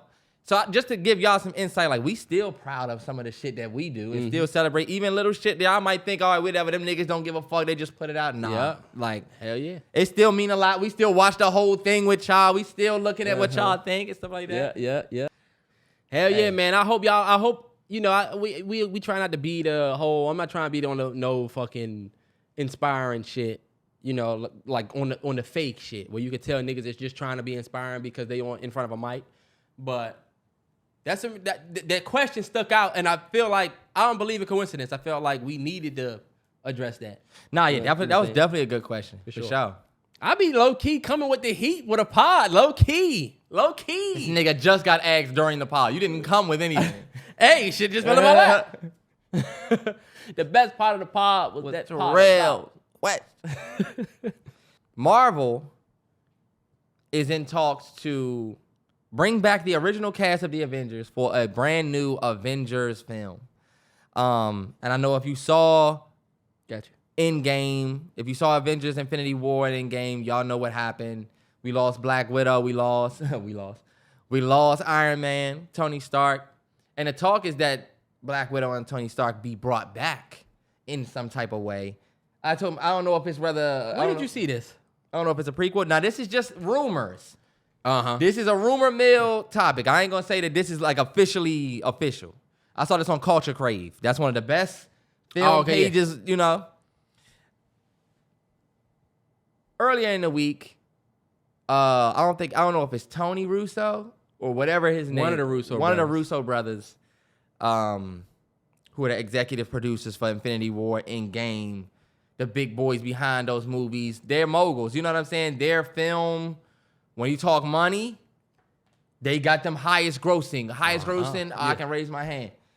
One of the Russo brothers came out and spoke against Martin Scorsese earlier in the week. Martin Scorsese put up a video and he was like, come on, Oscar, to his dog. I guess his dog, his name is Oscar. Based after the Oscar that he won. Basically after an Oscar. Or, you know what I'm saying? Yeah. And Russo was like, okay, that's cute. Come on, box office. Like, okay, like he has a dog named Box Office and he's trying to one-up him. You know, okay. Oh, you got Oscar. Okay, well, I got, you know, the box office title. And it's just a weird beef. It is. Between them two. Because low-key, I'm going to keep it 100. I never thought that what Scorsese said was ever, like, wrong. Like, okay, superhero movies are ruining film because it's not about the movie, it's about the extravaganza, and it's about, you know what I'm saying? It actively happened. It legit happened. I was against it at first. And y'all have listened to this podcast long enough. Y'all know I was against it at first, but it actually happened. Like what we're seeing now that Marvel ran out of shit and people really don't give a fuck, and you gotta think about the Marvels is coming out. And they talking about how the excitement for it is not that great. You know, what's Captain Marvel, the chick? She's Brie Larson. Yeah, she's like the main whatever. You know, Nick Fury is in it. Love that for Samuel Jackson. But people aren't as excited about it. And they were talking about like why people aren't excited about it. And it's because you got to watch this show, and this show on Disney Plus to even be caught up to what's about to happen in the joint. And the shows on Disney Plus have not been that good. We don't give a fuck. We don't. The only good one y'all got is Loki, and they getting ready to fuck that up because now they talking about how they getting ready to try to move away from Jonathan Majors as Kang. Nah, yeah. So it actually happened with Scorsese, but I'll let you get back because I'm a little bit on the tangent. But the crazy thing about all of that is leading into the news that we just got this week, which is that, okay, so you're thinking about bringing back the original cast. Yo, big mouth. You got a big fucking mouth. You can't open up your mouth to me. I got a movie that's in the theaters right now. If I'm Scorsese, you feel me? 97% like, it might not be box office like the Avengers, but like my respect comes with my name. Like I said on Twitter, Netflix just gave me 100 M's to do what I wanted. Mm-hmm. Like, not for me to go and do a Star Trek, not for me to go and do, oh, you want to do Iron Man, Scorsese? Okay, yeah. And my thing is this, play with me like I couldn't have done this. Like, play with me like I couldn't have taken on the Marvel, and y'all know Scorsese is my boy. And they have nothing to do with race. Y'all know I back Scorsese for the art, period, for the art. Yeah, he ain't never had a black lead. You can talk about black, all of that stuff like that. When you start talking like that, I'm going to shut up because you know, you low-key, you might be right. But when it comes to the art, you know what I'm saying? When they talk about Picasso, when we talk about old artists, you don't talk about their race. You don't talk about nothing. You talk about the art. So when I talk about Scorsese, that's a pioneer. I told Terrell, that's walking Mount Rushmore. Y'all are now coming out. I'm sorry, I'm long-winded. You good. Y'all coming out with the original cast for the Avengers. Y'all are grasping for straws. Holy shit. We gonna have to bring back characters that we killed off. Mm-hmm. It shouldn't be too much talk about the critique on these superhero movies anymore, Russo and Marvel. But what y'all got going on right now, to get to a point where you can't even advance your shit, what you should have, because now killing off Iron Man and Black Widow is starting to look like a bad move. Mm-hmm. It's starting to look like you regretting killing those characters off because you ain't got, because what? Because now you got to double back and do a prequel. This is in between this film and this film. Mm-hmm. Come on, man. It's just like it don't look good for Marvel. It don't look good for the Russo brothers because you had that success. Y'all the same way I felt about what's the motherfucker that did Blade Runner? Damn, I know his name. Brother, that did Blade Runner. He did Alien. Ridley Scott. There we go. The same way I felt about Ridley Scott. It's like, yo, you had W's in the past. Yeah. You know what I'm saying? Which is cool. But don't start shitting on shit now, because I didn't like the way he was saying either. But it's like, don't start shitting on stuff now. And then look, what did he do? He was in talks to do another Alien remake. It's damn, because none of your new shit was working. So you try and bring back the Alien remake. And that's the thing. Nostalgia, by way of comic book movies, live action. Think about it. We did The Lion King. We did fucking Mermaid just now. We did a bunch of Aladdin. We did a bunch of live action. Nostalgia has robbed the industry of fresh ideas. Think about it. Blade Runner 2049, as good as it was, it's a Blade Runner movie. Mm-hmm. Alien is Alien. They talking about, it's funny you said Blade Runner. I'm thinking about the news in this week for Blade and Mahershala. They just got the dude that wrote the Wolverine movie. Uh-huh. They just signed him to write the script for Blade from scratch. It's like, yo, but Blade is still a remake. Exactly. It's still, exactly. And you got him to reprise the role of what Wesley built. This is what I was going to say about this Marvel news, and the main reason why I brought it up.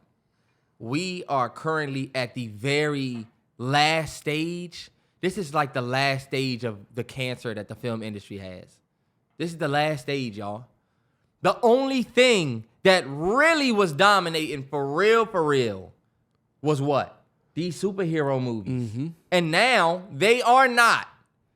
Now so much that, damn, we might have to circle back to what worked. And we are the ones who we talking, we have a dog named Box Office. Right, Russo? You shouldn't be doubling back like this. Nah, for sure. And the fact that you are, I'm not going to criticize you more so than I'll say this is exactly what Marty was talking about 10 years ago. Right, and you going back and forth with a man that's 80 years old, damn near. I think he's 80 years old this year. Mm-hmm. You're going back and forth with an 80-year-old who... I built the box office. I was a part of the build of the box office.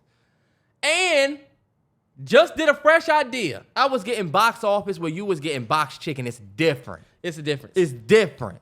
Talk to me nice. I would never play with these dudes. That's like me seeing, like even, like they say it's a young man's game. Okay, but it's an old man's respect. Right. And that's just what I live on. It's a young man game, but it's old man respect. I'm not going to be a young player and already say, I'm not going to say I'm the only Ty Crane. That's not how he lived. You know what I'm saying? That's a raw way to live. Like, yo, you pay respect to the ones that come before you, especially low key when they open doors. Especially a nigga that opened the door for you to have box office success.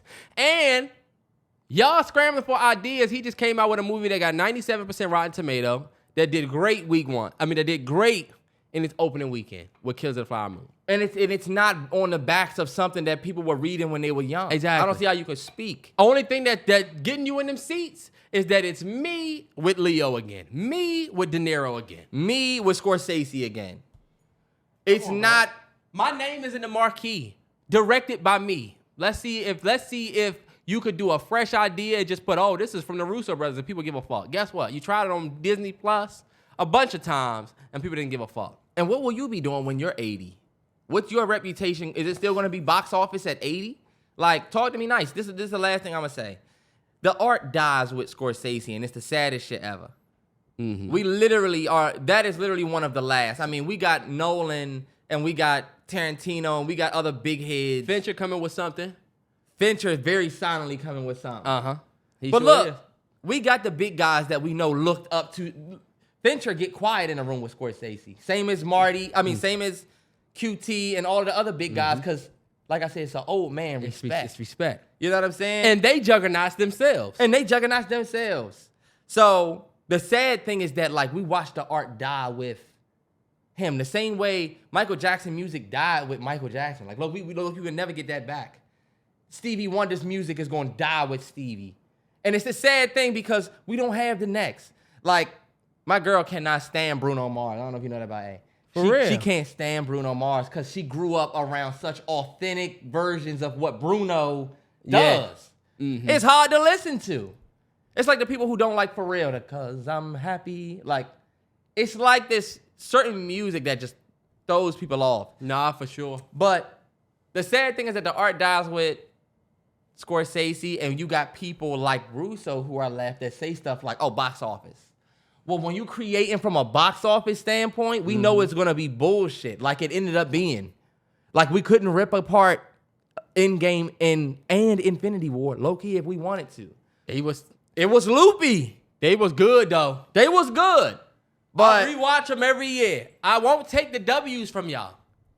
But they was good, but I remember watching Endgame and feeling like... But how you feel? Okay, let me ask you this. It's an old man's game, old man's respect. Young man's game, old man's respect. How you feel about the people, the Jordan heads out there that don't want to give it up to Bron because, you might got you a little something, but don't disrespect, you know? Now, this is my thing. The art is a little bit different. Bron passed Jordan in points. Bron passed Jordan in everything. I'm in year 21. I just put up 38 on the Clippers. First off, LeBron is one of a kind. When LeBron retires, I'm calling it now. He's going to say, I'm the greatest of all time. He's going to say it. He's going to say it. He's going to claim it. And you know what I will say? I don't think it's an argument. The Russo brothers are struggling. If it was a nigga that was out, that was coming with fresh ideas, that was killing the box office, crazy Metacritic score, Rotten Tomato score, he could pop his shit at a Marty. He could. Because he's putting the numbers up. Like, Bron can pop his shit, and Bron fans get their shit off because Bron numbers... But the nigga is the numbers back up the trash talk. Russo could back it up right now, because you could pop your shit, but for how long? How many people pop their shit at Drizzy? And then he said in 10 years from now, we'll see who's still around. Like Ice Spice, you could pop your shit right now at Nicki. Bitch, I'm number one. Glorilla, when she put out Fuck Nigga Free, she could have popped her shit at a Cardi or somebody else. But these people are established. Marty can put out anything next year, and low-key, I'm going to bring something back. Mm-hmm. You're struggling with the shit you're doing, and this is like Marty saying we getting ready to do Raging Bull 2. What? You will never see me doing that, because I'm on to the next. What are we going to call this? Avengers? Revived? Did you see that it just came out with fucking Galaxy of the Planet of the Apes or some shit? I can't wait for that joint. All I seen was a motherfucking hawk land on a nigga's finger. I said, I'm in the theaters for that. Low-key, I ain't gonna lie, I'm gonna go see that joint too. And it is, look, you right, but though. It's like another one of these, but look. Dawn of the rise of the fall of the Planet of the Apes. Now they gotta add another one on there. Hey, look. I will say that shit works though, bro. It does. Cause we going to see that motherfucker when it come out on a Friday. And Planet of the Apes, when you think about it, that shit been out since before we was Before we was born, the 70s, they've been making Planet of the Apes. I missed They the had it Planet like of that. the Apes where you could tell it was a big ass motherfucker just Yeah. in a suit. That was the good one. Those was a good one. Hey, look, you seen the joint where the first people used the first time he ever spoke. He was talking to James Franco. He was like, "Let me borrow $20." Okay, yeah. People replay that scene, but bro, them films was crazy. Bro, the last one was crazy, bro.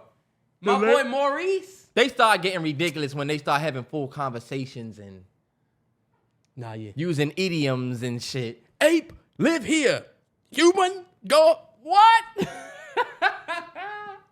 I like when they do the sign language. It's like, hey, look, these motherfuckers got us fucked up. We about to get the fuck out of here. Fuck these. What I didn't like about Planet of the Apes is why are these apes not talking in ape? They talking to each other in English. Hold up, Caesar. See, nah, because we can't do that. Hold on, wait, Terrance. What you talking about? They are not. Do you remember my issue with the last joint is I said, yo, why are they talking in English and they're monkeys? What you mean? They talking to each other in their English language, but they got their own monkey language, but they talking in English because they learn. They don't talk to each other in English. They talk to each other using the sign language. And the only reason they know the sign language is because Caesar learned sign language first. Go and look at the last movie, and you'll see them motherfuckers. Remember the dude? He was like, "Oh, I'm thinking," and I'm like, Oh, the what the little monkey. Yeah. I'm like, they talking in English. Anyway, y'all leave y'all comments of what y'all think about the Marvel situation in film and stuff like that. We talk about it a lot. We talk about the end, but I'm letting y'all know right now, this is it. What's Yeah. next? The only other thing that we didn't talk about was the feminine content thing. I don't know if you want to talk about that. Okay, no. Okay. I knew you weren't going to want to talk about that. Which would be a good...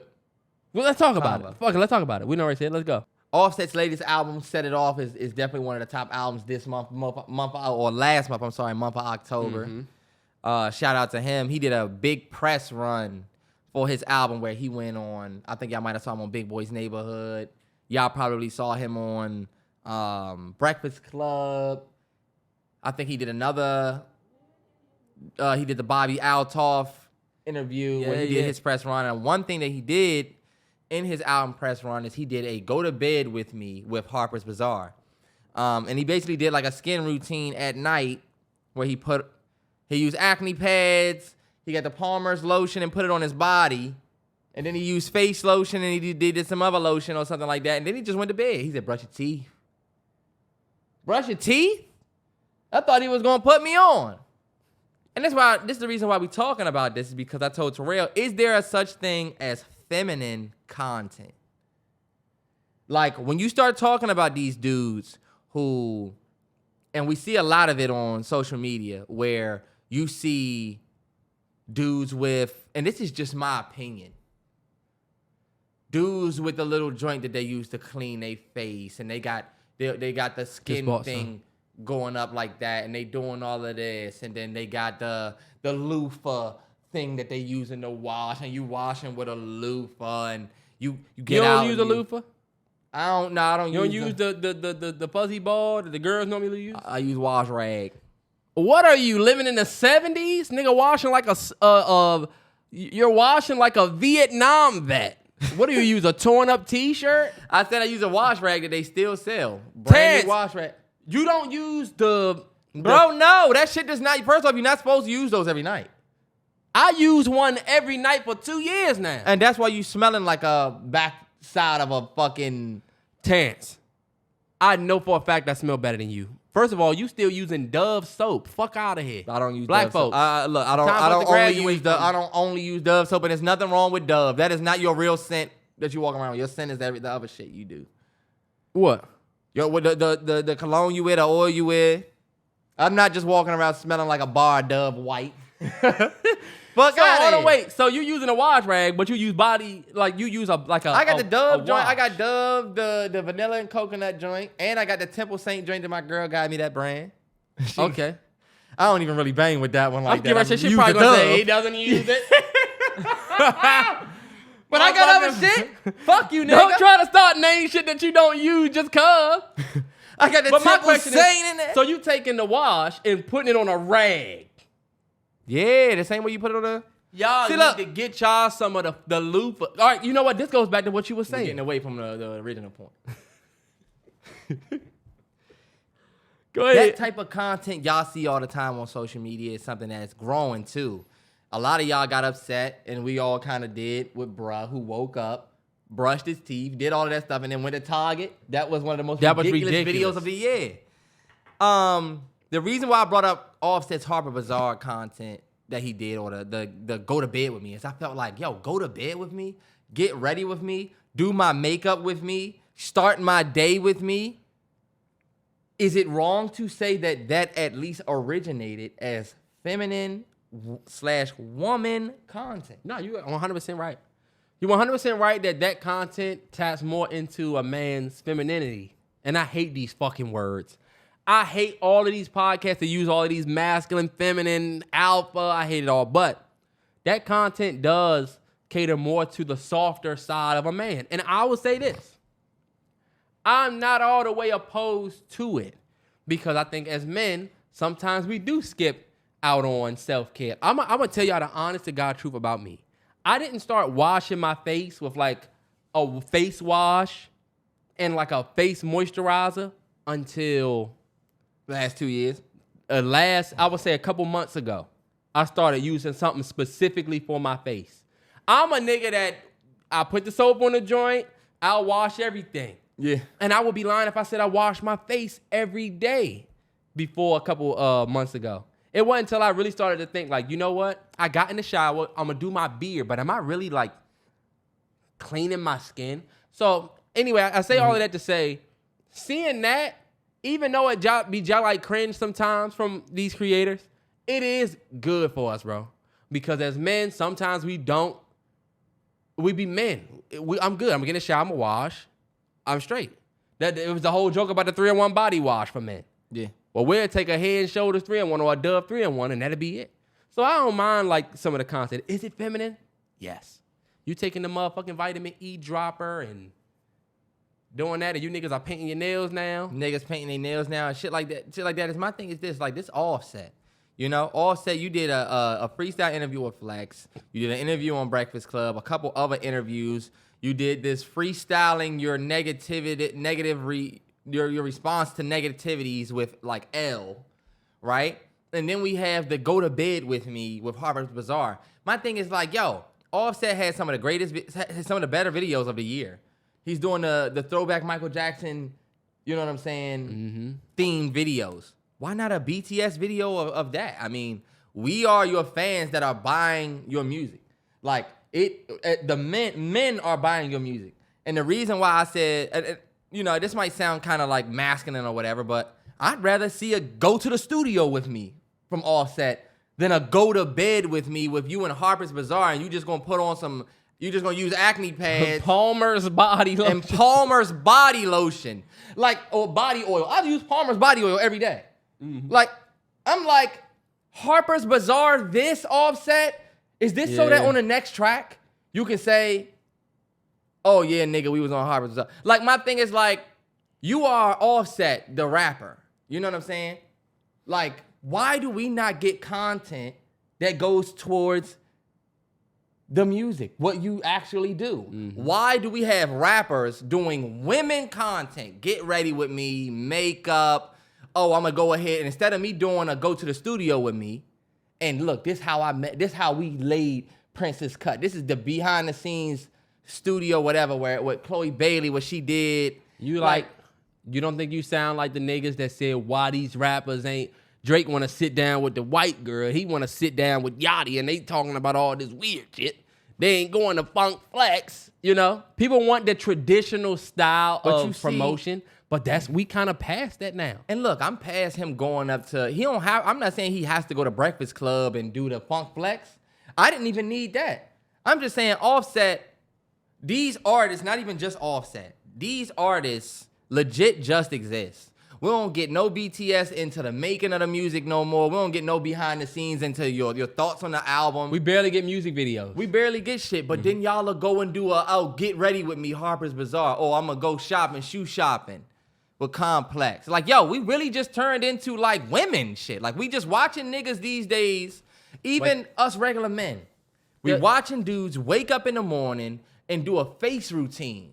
Yo, that is what women do. And if I was a woman, I'd be like, damn, like low key, ladies, how y'all answer this? And then I'm gonna shut up. Y'all want a man that's waking up and doing face routines and all of that stuff. And I'm not saying doing that, but I'm saying creating content. Ladies, y'all want a man that's squeezing the sponge and like squeezing his loofah with the soap when he get it in there, and then he washing, and then he doing his face and then his hair and looking at his teeth. You doing exactly what feminine shit. I'm sorry. Doing exactly what the women do. Go look at the blog that I posted. Right? You see, I look at my face. I even did a beard joint before. Yeah, let's talk about you. Nigga. I even did a beard treatment. Look, beard, black. Women don't have beards.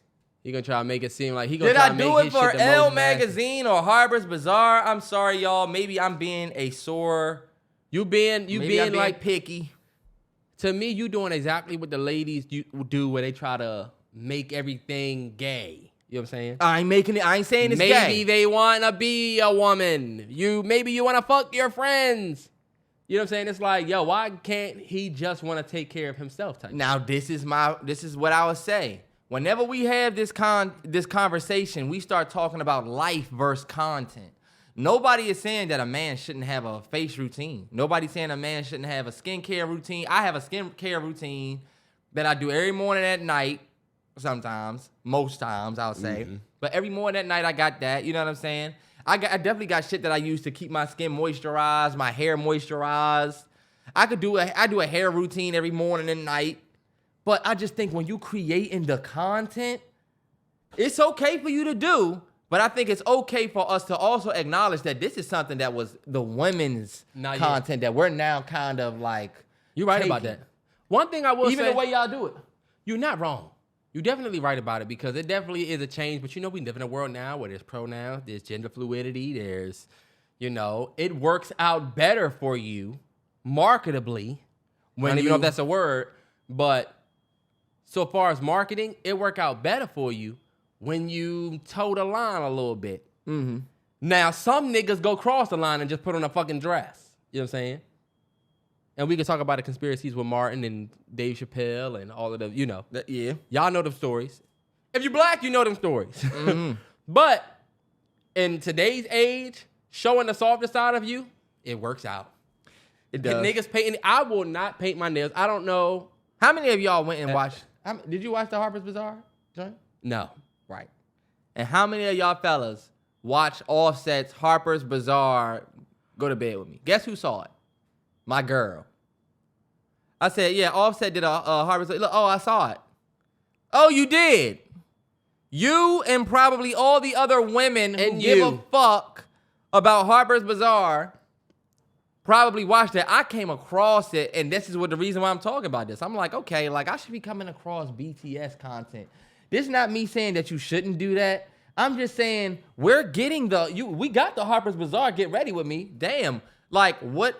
Like, so you got, I guess, whatever, like the fluidity out of the way, but it's just like you are a rapper. Can we get a go to the studio? Can we get a go to the BTS of me recreating Michael Jackson's classic video? Like, you doing all of this shit just to put the video out. You don't feel like you sound like the grumpy, they're doing women content guy. I don't think I'm saying that. I don't think I sound like that because I'm not saying don't do the women content. I'm just saying, damn, it seems like you'd rather do a get ready with me, a go to bed with me makeup, or go to bed with me skin routine thing than a go to the studio with you. And you're going to ask Would you really want to see this nigga go to the studio and smoke a blunt? Terrell, I would love to see. Yeah, that beat good. I would love to see a BTS video. Y'all remember when Wiz used to do the day-to-day? And I think he still does that. Nah, yeah. I love content like that. It's a reason why we and you even vlog is because back in the day, rappers used to give you BTS. Because guess what? They were really rapping. You want to know why Offset probably can't give us BTS? Did he really write and create all them songs? He does still do the day-to-day. He just posted one 8 days ago. And you see Wiz Khalifa, that's a dope way for us to say, yo, he's a rapper, but we get to see into his life. I'm not telling you that doing a skincare routine it's feminine, you shouldn't be doing it. I'm just saying, yo, where is the other content that support who you are as a rapper? Because we not watching Harper's Bazaar. Nah, you're right. We not watching that. You're right. If Wiz did a Harper's Bazaar skin routine, it might be like, oh, okay, you know. I think Offset might have did GQ, things I can't live without. Like, come on, like, we don't get no insight into these niggas as artists anymore. I guess you're just like Millie Bobby Brown, you know. We gonna watch your face routine. I mean, yeah. I could definitely come off as a hater because it'll look like I'm saying don't do the feminine content. Nah, you definitely right, and there's probably gonna be a lot of ladies that do agree that it's gotten a little, you know what I'm saying? That was their lane. Ladies, y'all don't feel like they stealing y'all swag? But it's not for them. It's for us. Is it? It's, yeah, well, not saying Offset shit. I feel like these niggas that's doing the facial shit some of trying y'all to go for women. Some of them are trying to show the ladies that they have us off the side. Yeah. For sure. Like the dude, what's the dude's name that got the two dogs? Like he put, this is what masculinity looks like. That's to me. my man, Jalen from I don't know him. Love is something. Love Island. I don't know him. All I just felt like was just like masculinity to you is not that. Because you haven't posted content like this on your page all along. This was never in your routine. This was never your routine. Exactly. Now you trying to say masculinity looks like this to me, and then you put a Andrew Tate in the beginning, and then you got you doing your nails and shit. We know what you niggas are doing. I'm sorry. Now this is what I will say. I know what you niggas are doing, and it's just like it's that's cringy to me. That is cringy because that's where you make it. That's where it becomes cringy. Where people put an agenda behind it. You should have said this is what masculinity looks like to the world or to the United States Twitter feeds, or I'ma just oppose this video because you the type nigga that posts your daily what you do every day, and we never seen this type content from you. Nigga got his toes painted. I don't give a fuck what none of you niggas say. I'm gonna put it out there right now. Terrance, if you get your nails painted and you get your toes painted, you're what? You on some sweet shit. What's that mean? That means you on some woman shit. And what we not gonna do is try to act like, bro, what we not gonna... But is that not you living in the past? Is that not you living in the past? Keep it 100. Y'all can call it what it is, bro. Like, y'all don't do stuff for the reasons that y'all will sit there and say, oh, well, you know, well, nowadays it's... Nah, like, you're only doing it because somebody else did it. You're not even doing it for yourself. If you paint your fingernails, I don't care what y'all niggas say. It's just some... It just don't look good, bro. I swear it don't. You just sound like an old nigga, though. Because these young niggas, they putting a little skull and bones on there. They look up to Playboy Cardi. They getting black nails. They don't look at it as a challenge to their masculinity. And that's, as the generations go forward, more and more things become purple toenail polish. Dad, if I pierce Cruz's ears, right? Yeah. Dad will be pissed. Right now. Even though hella people just pierce their baby's ears. Boy or girl, they just knock it out. Because by the time they go to school, they gonna have earrings. You know what I'm saying? Like if I pierce Cruz ears right now, he'll probably like a little girl. You know what I'm saying? But the generation before us, if you got a nose ring or the y'all niggas that got the hoop nose ring, yeah, that was women shit. With 2 earrings in your ear, that was women shit. You niggas is wearing short shorts. Y'all got the top, y'all thighs out. Go ahead and say the Jay-Z line you told me the other day. Y'all calling them hoochie daddy shorts? The Jay-Z line you told me about. Tupac. Oh, old yeah. Nigga, stop acting brand new. Like Tupac didn't have a nose ring too. So you see, look now, but it's just evolving, bro. And is it getting a little bit crazy? My thing it is, is. like, we can't call that evolve. Like, okay, we wearing 2 earrings. No, I'm saying the evolution of the challenge of masculinity is evolving. And I'm not saying that that's a good thing. When are we able to say that it's gone too far? When niggas start wearing wigs and getting fucking pressed, you know what I'm saying? When niggas start getting a wig, no, you when right. niggas start wearing dresses, are y'all gonna say that? No, okay, maybe this is too far and it's not masculinity. Like these words don't have when you get there definitions anymore. Now masculinity, that's like saying, oh, this is. Imagine a woman posting a reel that says, "This is what femininity looks like to me," and it's her chopping a tree down. It's her playing sports. It's her doing all the things that men do. You know it what I'm saying? validates, but it would be like, why are we trying to now change definitions of words that already exist? But that wouldn't be bad to me because that would be her showing that femininity isn't only just makeup and shit. Like, we really do be out here for real. Like, think about it. If Angel Reese or Caitlin Clark or the Asia Wilson or somebody like that say, this is what femininity look like to me, and it's them at practice, them at the gym, them doing shit, and it's not the most feminine shit, it's gonna that's them showing that there's more sides of it than just fuck that. We live in a community. We live in a society where women will tell you that they just want to be feminine. I just want to be in my soft girl era. I just want to be feminine. I don't want to have to be masculine. Okay, well, is femininity cutting the grass? Isn't femininity have so many different shades? No. Once we start talking about what we want, then you start suddenly understanding the definitions of masculinity and femininity. Like, ladies, when you say you want a masculine man, are you talking about a man that does a skincare routine or a man that knows how to lead? Because masculinity is not skincare. Mm-hmm. Masculinity is standing up and doing your own shit. Femininity is not cutting the grass. Femininity is being like a nurturer and being like a woman is a nurturing person. Like, these words have definitions. That's an ancient way to look at it, though. I'm on your side, you know, to a certain extent. That's like me saying I'm strong. I don't have any muscles. I can only lift 5 pounds. But because I say I'm strong, look, strong has different sides. Strong has so many different sides to it. No, if you're strong, you're strong. If you're not strong, you're not strong. I guess the nigga's right. Or we can just say, you know what, you are strong for your... I don't know. I get what you're saying. And I'm on your side with most of it. I'm just trying to tell you that this is the way this shit is going to go. And I hate conversations about masculinity. Let's go to the course of action so we can do the NFL picks. Shit, because I still got to go. I don't have a lot of course of action. I only got one course of action for y'all. I'm sorry. I think I got one. They've been hard to think of. But I only got one. And this one comes from my lady, so shout out to her. I've been talking about her this whole damn podcast. Damn. Mm-hmm. Nigga must really be in love. But, no bullshit. Your neighbors knock on the door and they ask to use your plunger. That's just it. Do you let them use it? So you about to put it in your toilet.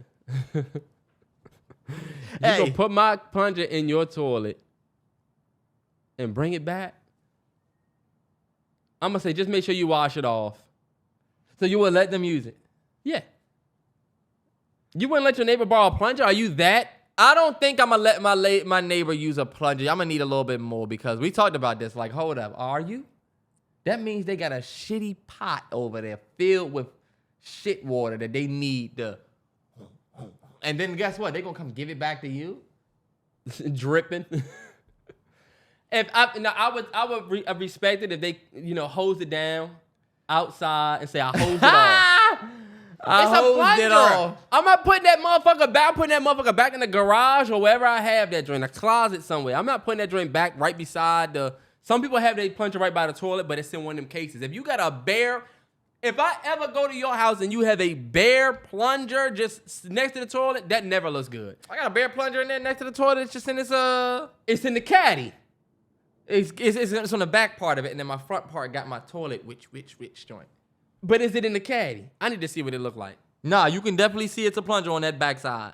That is just a tacky thing, bro. You live in too nice of a place now for that. It's a fucking plunger. Hey, look, that's outside the conversation. I have a plunger. Why y'all? I'm not handing my plunger to my neighbor. I'm sorry. This is my thing. Do I have a plunger? You don't? No. So you're gonna be the shitty pot neighbor that comes. I need a life. I need you to save a dog. I do not know how y'all be clogging y'all toilets. What are y'all flushing? Hey, you know how you said it'd be good. Wow, how the joint start. Oh shit, that's the scariest feeling ever though. You hit that motherfucker and that joint don't go nowhere. It's worse when you shit and have to need a plunger because nobody can come in the bathroom and help you. You don't want nobody to look in there. Or don't let you have an active fucked up stomach and you got to be using the bathroom on top of what needs to be plunged. Anyway, look, I got a good course of action that came from a guy named Joseph's. Shout out to you. And I know this is gonna be funny for you. I'm gonna just read it. He says, "Hope it ain't too late to ask for a course of action. Since I know y'all recorded earlier, sent this shit on a damn Thursday night. But he said, my course of action would be as a recent college grad just coming home from living on campus. How do you handle certain situations you have with your parents since you're back under their roof? Especially like having your girl come sleep over or just them having you take your siblings to school every morning. Shit like that. Love y'all. Look forward to y'all Friday mornings. Love you too, bro. Let me tell you this. We've been there. And you would realize that you have gotten to a point. This is something that most, especially men that have fathers, or just as you become your own man or your own woman, you know, going back in the house with adults, you will slowly but surely realize, I need to get the fuck out of here. That's fact. And it's because you're an adult now. You trying to move like an adult. And it's really like a turn of me and Terrance was getting to the point where he was having a girl over, I was having a girl over, but my room is upstairs next to my parents' room. I'm a man, so I'm gonna eat like a man. Me and my dad are clashing because this nigga is still, my dad is a very traditional, this is my house. So if you're gonna be in my house, then you need to. It was like, you know what? I don't wanna be in your house.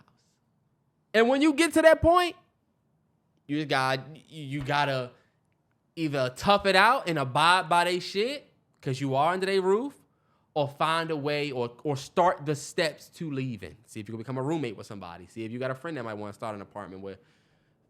It'll just get to the point where you want to leave. This is not really a course of action, but we talked about this on a podcast before. Mm-hmm. It's not really a course of action, bro. It is. It's not. It's like, give me advice for when I move back in for my folks.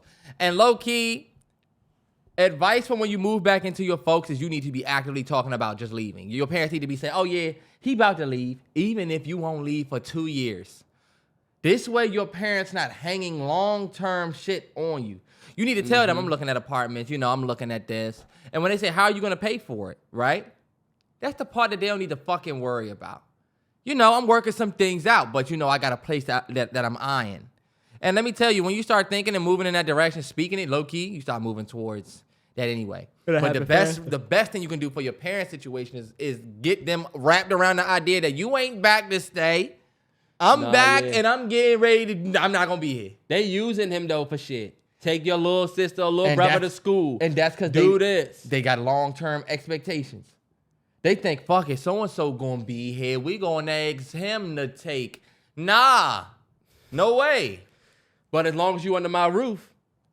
If you under my roof, then you going to abide by my rules. Low-key, your parents going to pigeonhole you like that, but like, it's and cool. When you can't afford rent and you can't afford shit, you are going to have to deal with some of it for a little while. It's cool. Just start talking in that way. That's what I would do. I'll start moving around. Hey, look, I ain't about to be living here much longer. Get them to the point where they say, yeah, okay, whatever. Bet. Either way, that's motion. Either way, yeah. And then you really got to try, though, to get out, or you will be there. I'm about to say, that part's on you. And you will see, and that was a good course of action. We ain't have much. Movie suggestion of the week? Movie suggestion of the week. Want me to go first? I got mine. You go first. My movie suggestion of the week is going to be Spider-Man Across the Spider-Verse. I mean, I think... yes, sir. Netflix. I still got half of it to go. I just got to the part... Well, I'm not going to spoil it. But I didn't get to see it in the theater. My son was born right when that joint came out in June. And across the beginning of his life, I just completely forgot about it. So when I got the notification from Netflix that it was up there, and I watched the first half of it. I haven't gotten to see the second half yet, but it's so good. And you know, we love that Metro soundtrack. So it's good to kind of... You can hear it a little bit. Yeah. Hear a little bit of it. So apparently it's like one of the best Spider-Man movies of all time. It's on Netflix. Netflix smart as fuck for inking that deal early. Whoever... I would have wanted that if I was a streaming company. Yeah. You know what I'm saying? This is why Netflix always be winning. But it's on Netflix, so that's mine for the week. My movie suggestion of the week is going to be a film by Noah Baumbach called Marriage Story. It's on Netflix. He did it for Netflix in 2019. I had my girl watch it the other night, and I feel like, fellas, ladies, I think this is a movie you should sit down and watch with your partner because it's a movie that's about a divorce. It's a movie about like the ugly side of divorce, but the real side of it, like watching small issues turn into like big points in a divorce. And believe it or not, I think it's one of the more well-written movies, I feel like, in the last couple years when it comes to like couples. You got Adam Driver, Scarlett Johansson. Just for some context, Noah Baumbach ended up writing, I think he ended up getting with Sam Levinson and doing The Idol, right? Yeah. They just did that, and that was a nightmare. But when you watch Marriage Story, I promise you, Terrell, do me a favor and look up, just put in Malcolm and Marie. Malcolm and Marie. Yeah, that joint that was on Netflix that had, wasn't it? When did that come out? That came out in 2021. Right. Noah Baumbach's Marriage Story came out in 2019. And you could really feel the writing a lot. And I was going to say, like, it's very similar to Sam Levinson. If you go watch Marriage Story and Malcolm and Marie, you can kind of see how, I feel like, and maybe it's just me, this is just me saying it, you could see Sam inspired by Noah in a way. Yeah. But just for y'all, I feel like everybody should watch this movie because it's a nasty movie. I'm telling you, it's a nasty marriage story about a bad breakup. They have a kid. But I think this will give a lot of y'all who are trying to get in relationships or who are in relationships, I feel like it'll give y'all some insight into how ugly the end of the next chapter could be. Yeah. You know? That's a movie that Terrance recommended me and G watch. We watched it, and we definitely had some conversations about it because, fellas, you will see that the girl is right, and then, that the dude is right, and then your girl will see certain things in the guy that the guy is right. Yeah. And it's just, you know what I'm saying? So, and the last thing I'll tell y'all is the same thing I told my girl before watching, which is just allow yourself to watch two characters. A lot of time, ladies, you'll try to align yourself with the woman character, and you'll align things about your partner with the male character. And it's vice versa. Fellas, we'll watch and align ourselves with the male, and you'll look at his girl and say, you know, my girl do the same thing. It's nothing wrong with a comparison. I'm just saying, in order for you to appreciate the art, sometimes you need to move out of the way. You know what I'm saying? What you dealing with in your relationship is not necessarily important when we watching this. It's only important for you to just watch this couple and take it for what it is. That's just my only advice. You know what I'm saying? Because one thing I know is when I start watching the movie and I start saying, damn, she cutting bra off, I deal with that. Or look, she not letting bra get his shit off, I deal with that. If you doing that, or ladies, if you like, see, he being disrespectful, I deal with that. Once you start doing that, I feel like you not really watching the movie. Now you're watching. Now you low-key are looking for yourself. Film. Yeah, you're looking for yourself in it. Yeah.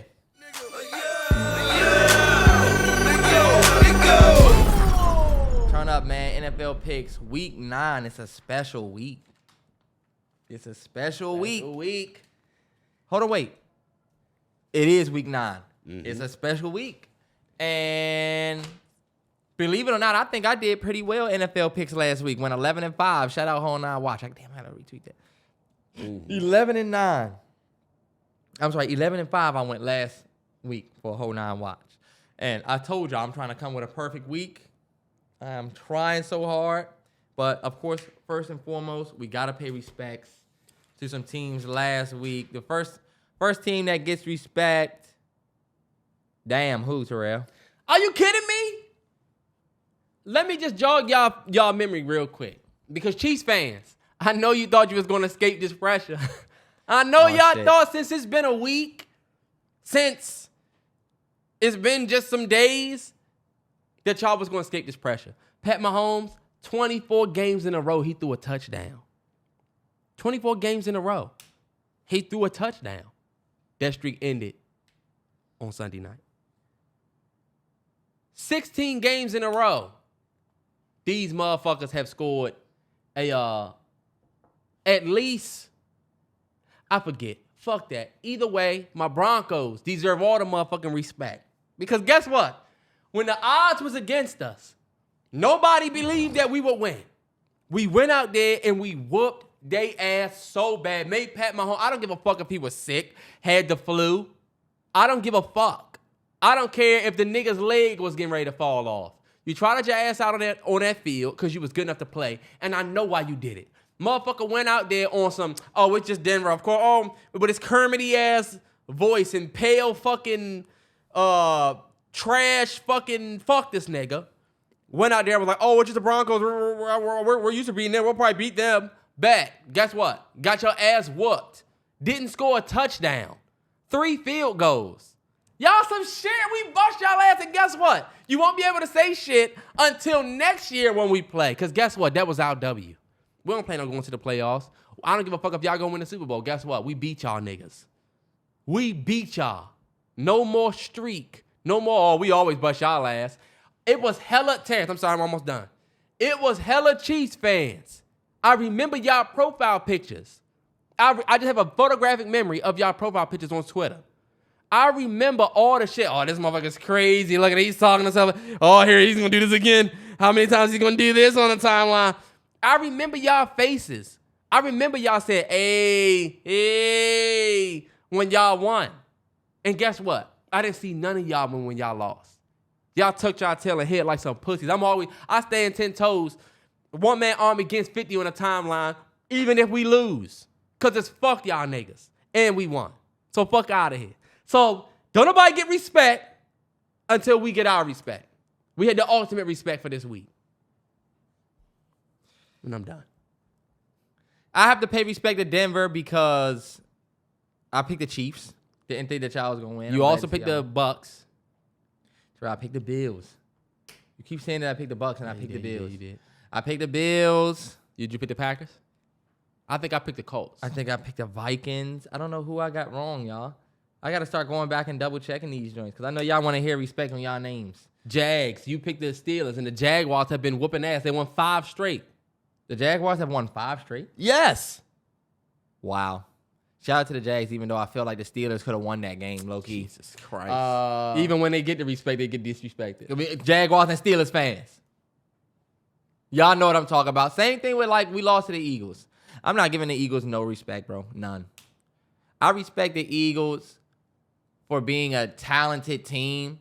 But I'm sorry, Eagles fans. Every time we play y'all, it's like some ref shit. And I'm sorry, it just is what it is. We see them not call when y'all drop passes, but stop the entire fucking game. And from New York, they saying, oh, he didn't catch it, and they call it from New York. Why they ain't call from New York when y'all dropped, when bruh didn't catch it? And that happens more than once with us. Last time, Terry's foot was out of bounds. I'm so sick of the Eagles getting away scot-free, because let me tell you this, Eagles. No Eagle fan can say they don't respect the Commanders. Because we done gave it to y'all 2 times in a row, and low-key, y'all was bailed out by the ref twice. Why do we have a referee story in both games? We don't have a referee story from our loss to the Bills. We don't have a referee story from our loss to the Giants. We don't have a referee story from our loss to the Bears. Why do we have referee stories from our losses to y'all? Because it's always some shit, I swear. Anyway, fuck the Eagles. We're going to see y'all again next year. I fucking hate that we lost to them twice. And we could have beat them. Now, one thing that I do have to say about the Eagles, I got to get in respect. I talk a lot of trash about the Eagles because they are basically a perfect fucking team. And we stopped the tush push. Y'all did stop that tush push. The Eagles, unlike the 49ers, unlike the Bills, unlike the Dolphins, unlike the Chiefs, the Eagles find a way to win. Even when the odds are, even when they look like some shit, they be finding a way to win the game. That's a fact. They win games. But let me tell you something. All right, let's get to these picks because I got something to say about week 9. Bet. So Thursday night, tonight, we got Titans and Steelers. Y'all already know who won this game. I am going to pick the Titans to win this game. No, matter of fact, I'm sorry. I'm going to pick the Steelers. Will Levis is getting the start. And I'm starting him because Trevor Lawrence and What's the name got a bye week, so I just had to pick him up real quick. I'm going with the Titans. But Will Levis threw 4 touchdowns last week. I'm going with the Titans. Did you watch the mic'd up? 3 touchdowns. Oh, no, I didn't. The Titans, I didn't know him about. I don't know why, but I didn't know about the Titans D lineman. That dude, 98, he's a beast. He's a fucking beast. He's the reason why I'm going to pick the Titans. I'm going to pick the Titans to win tonight. I think they got a decent win last week, right? Mm-hmm. Against Falcons. Bro, you got to look up that dude. Their D lineman, number 98 on the fucking Titans is a beast. What about they beat? They beat the Falcons. I think I might have picked the Falcons. No, I think I picked the Titans. But I'm definitely going to pick the Titans over the Steelers for sure. Jeffrey Simmons. My man right here. Man, he's a fucking beast.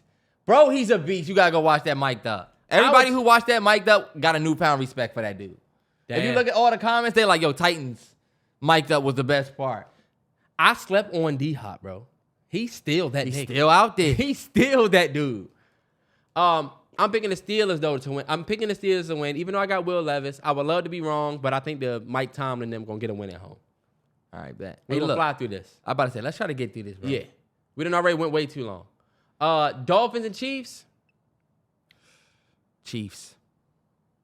I don't trust the Dolphins. I'm picking the Dolphins to win this game. The Chiefs starting to look like soft putty. How? Because, bro, they not that good. They receiving core is terrible. They did not look good against y'all. I think the Dolphins win. I'm picking the Dolphins. I'm picking the Chiefs. There's a dilemma. There's a. I don't give a fuck if y'all The Arrowhead. NFL got wind that y'all was picking up on the Swifty shit, so they said, look, we got to fit a loss in here. Why not a division rival? Let's get Taylor out to fucking Edenbach. Where's this game? Oh, no It's bullshit. in Germany. This is in Germany. Even more reason why I'm picking the Chiefs. Taylor not going to be there. All right, look. Vikings at Falcons at 1 o'clock. Falcons. No Kirk Cousins. Yep. Oh, But they just got Dobbs. Nah. I'm picking the Falcons. I'm picking the Falcons. Heineke getting the start this week. 100% picking the Falcons. And I saw that news. And low-key, Washington Make your heart fans, we smile. are rooting so much for that man. Mm-hmm. We rooting for that guy. I'm going to pick Atlanta too. Seahawks at Ravens. Ravens. The Ravens are low-key the best team in the league. The Ravens are a scary-ass team, but I think the Seahawks are also gritty as fuck. It scares me that they in Baltimore. I'm picking Baltimore. All right, bet. Cardinals at Browns. Browns. Because who's the quarterback? Deshaun not going to play, and I don't think Kyler Murray. Kyler Murray said he may go. He may go. And I got him on the bench in case he does. Damn, I hate that Will Levis is playing. I'm going Browns. I don't see... I'm going to go Browns too. And they don't have what's the name? Yeah, it's over with. I'm going to go Browns. It's far from over. Rams at Packers. I'm going to go Rams. No, Matt Stafford's hurt. Fuck. The Packers are so mid. The Packers are just not good. The Rams suck. I'm picking the Packers. I'm picking the Rams. The Rams suck. I don't know what it is, but every time I pick the Rams, they lost. And I think because I had Stafford on my fantasy, I'm just like, yo, he sucks. I'm going to pick Green Bay. Green Bay at home, I'm going to go Green Bay. All right, bet. We got Buccaneers at Texans.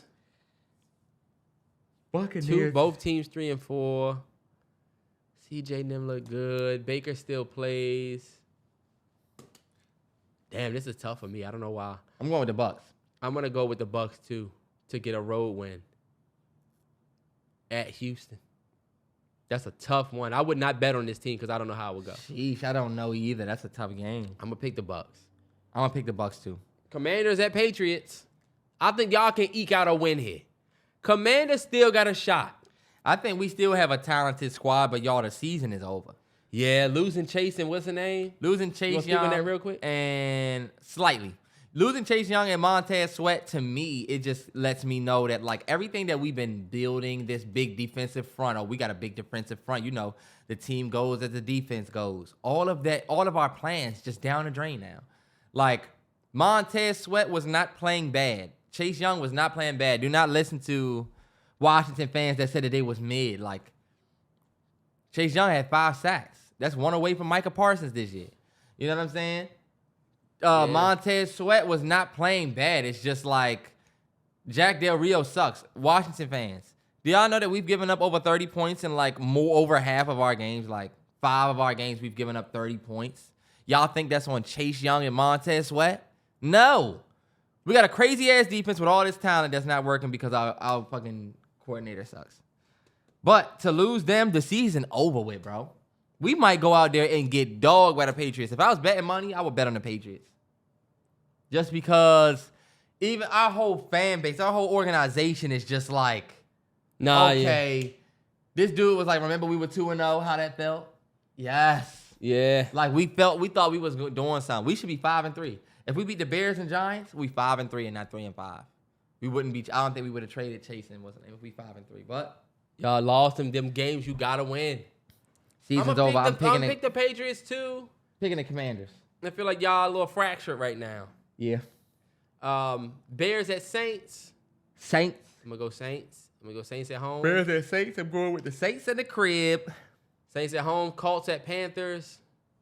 I'm going with the Colts. I do not trust that squad. That's even though Thielen be balling for me every week. That's the first 4 p.m. game. Next one we got is Giants at Raiders. That's gonna be a good game. That's gonna be a good game because both these teams are sometimey. The Raiders are in shambles, and I love it. I'm a Broncos fan. The Raiders also just announced that they're sitting Garoppolo and they're going with that rookie O'Connell. I'm going with the Raiders. I'm gonna go with the. Fuck the Giants. Y'all fucking suck. I keep telling y'all that y'all suck. Saquon is questionable again. Giants, y'all suck. I'm gonna go with the Raiders. And watch y'all lose to the Raiders because who did the Giants just lose to? They just lost last week to the Jets. Mm-hmm. And that was an ugly ass game. I'm actually gonna pick the Giants, man. I don't trust Aiden O'Connell. I'm gonna pick the Giants. I don't really trust Aiden O'Connell either, but I don't like the Giants, so I'm picking the Raiders. Game of the motherfucking week right here. This the game of the week. This is the game of the week. This the biggest Dallas game Cowboys at Philadelphia Eagles. Let me tell you who's gonna win this game. The Dallas Cowboys are gonna go out here, and they're not only gonna win this game. I may be really right or really wrong here. They're not only gonna win this game, but I got Dallas winning by 2 touchdowns. Ooh, you got Dallas going out there and smoking. Dallas plus 10. I'm gonna do that because the Eagles. Nobody talks about it, but. Who have the Eagles really beat that's like, damn, outside of the Dolphins? Us. Terrance, the Eagles have beaten, let me see their schedule. You see how you cheat the Eagles? Why even do this, bro? Because if you're going to do that, because then they do it for Miami. They did it for Miami. Who did they beat outside the Dolphins? The Dolphins. And now we got to wait for this nigga to pull up their schedule and say how this win wasn't what. Bro, the Eagles win games. I'm going to just tell y'all who they beat. They beat the Patriots. They're not good. They beat the Kirk Cousins Vikings. The Vikings have not been great this year. They beat the Bucks. They beat Washington twice. The Rams, the Aaron Rodgers-less Jets, they lost. They did beat Miami. And then they beat Washington again. I feel like this is the biggest match for them this year since the Miami game. 100%. And I think the Eagles win. I'm picking the Eagles. I don't trust the Cowboys at all. Go to the Cowboys. Did you see that last game? The Cowboys against who? The Rams? Still, bro. Y'all always look good against bad teams, but when you played good teams or any teams that are decent, you get whooped. And I feel like you getting ready to go play Philly in Philly. I'm sorry. Dallas has to have a night to go out there and beat Philly, I think. Michael Parsons just did his podcast, and he said, hey, they got to play us. They have to play us, too. It's not just us playing them. They got to play us, too. And I think they got to play us. Micah, y'all was supposed to be, like, you know what I'm saying? This supposed to be mano y mano. But now the Cowboys have gone from Super Bowl contenders to, now they got to play us. Why are people acting like the Cowboys are not still one of the best teams in the league? No, but that's my thing with Micah. Micah saying they got to play us. And it's like, y'all supposed to be elite. Don't try to take the underdog route now that the season done started and y'all didn't start the way that y'all did. But you know what? That's what we have to do with Cowboys fans. We got to let them get the Super Bowl nod at first, come out, play mediocre, but since they still all right, we're going to come out and play our best game, and I think, we're going to shock Philly. Y'all supposed to be the Super Bowl favorites, though. Feel me? Yeah. But I get it. Philly is, repeat, whatever. But I just don't trust the Cowboys. I'm sorry. Long story short, I do not trust Dallas at all. I don't trust the Cowboys either, but to me, and I don't think it would be a knock on Philly. Mm-hmm. I think people will start having shaky conversations, say what they want, but this is a huge game because if you win this game as Dallas, you go to the head of the division because you get another division win. I think Dallas definitely got more to play And y'all for. both will be 6-2. Eagles gonna win, and I'm not gonna be happy about it. But Last Sunday game is going to be Bills at Bengals. It's the return to Cincinnati for Damar Hamlin since their last meeting that Sunday night that ended up getting canceled and right before the playoffs. This is going to be basically that again. And I'm picking the Bengals. The Bengals are red hot. I think the Bills can come out there and put up points though, but I'm gonna pick the Bengals. The Bengals are red hot. I think I'm gonna pick the Bengals as well. I don't think the Bills gonna go out there and do it. The Bengals, I think they are hot. I think we're gonna be in Cincinnati. It's gonna be a packed joint. I'm going with Bengals, and I also feel like the way that this is set up is just weird. The Damar Hamlin shit. They might have had the Bills win. That motherfucker might catch a pick 6. No bullshit. I can't believe it.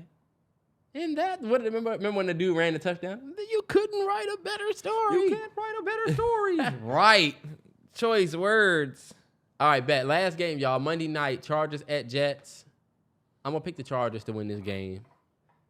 Just because the Jets got a good win last week against the Giants, but they had to fight for it. I feel like this Chargers team is going to go out there and get the W. And I hate the Chargers. But I think the Chargers are looking for respect, and I think, yikes, the Chargers don't have a better record than the Jets. I mean, the Jets quarterback scares me. I'm picking the Chargers. My Broncos are on a much-needed bye week, so we can it's still W. We still Monday. Still now we win. still, what they call it, Victory Monday, all week for us. I don't give a damn. They ask me why I drink while I battle. Because I'm already celebrating my win. GM All right, bet. Let's get the fuck out of here. Shout out to everybody that listens to this podcast. Hey, look, go and check out the Which Is Betters that we drop, man. People love those videos. If you haven't checked them out, check them out. Subscribe to the Patreon as well, man. Turn up, man. Shout out to the Brothers 9. Y'all do it for us.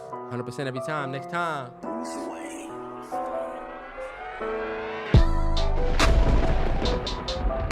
I didn't get to say that my sweater was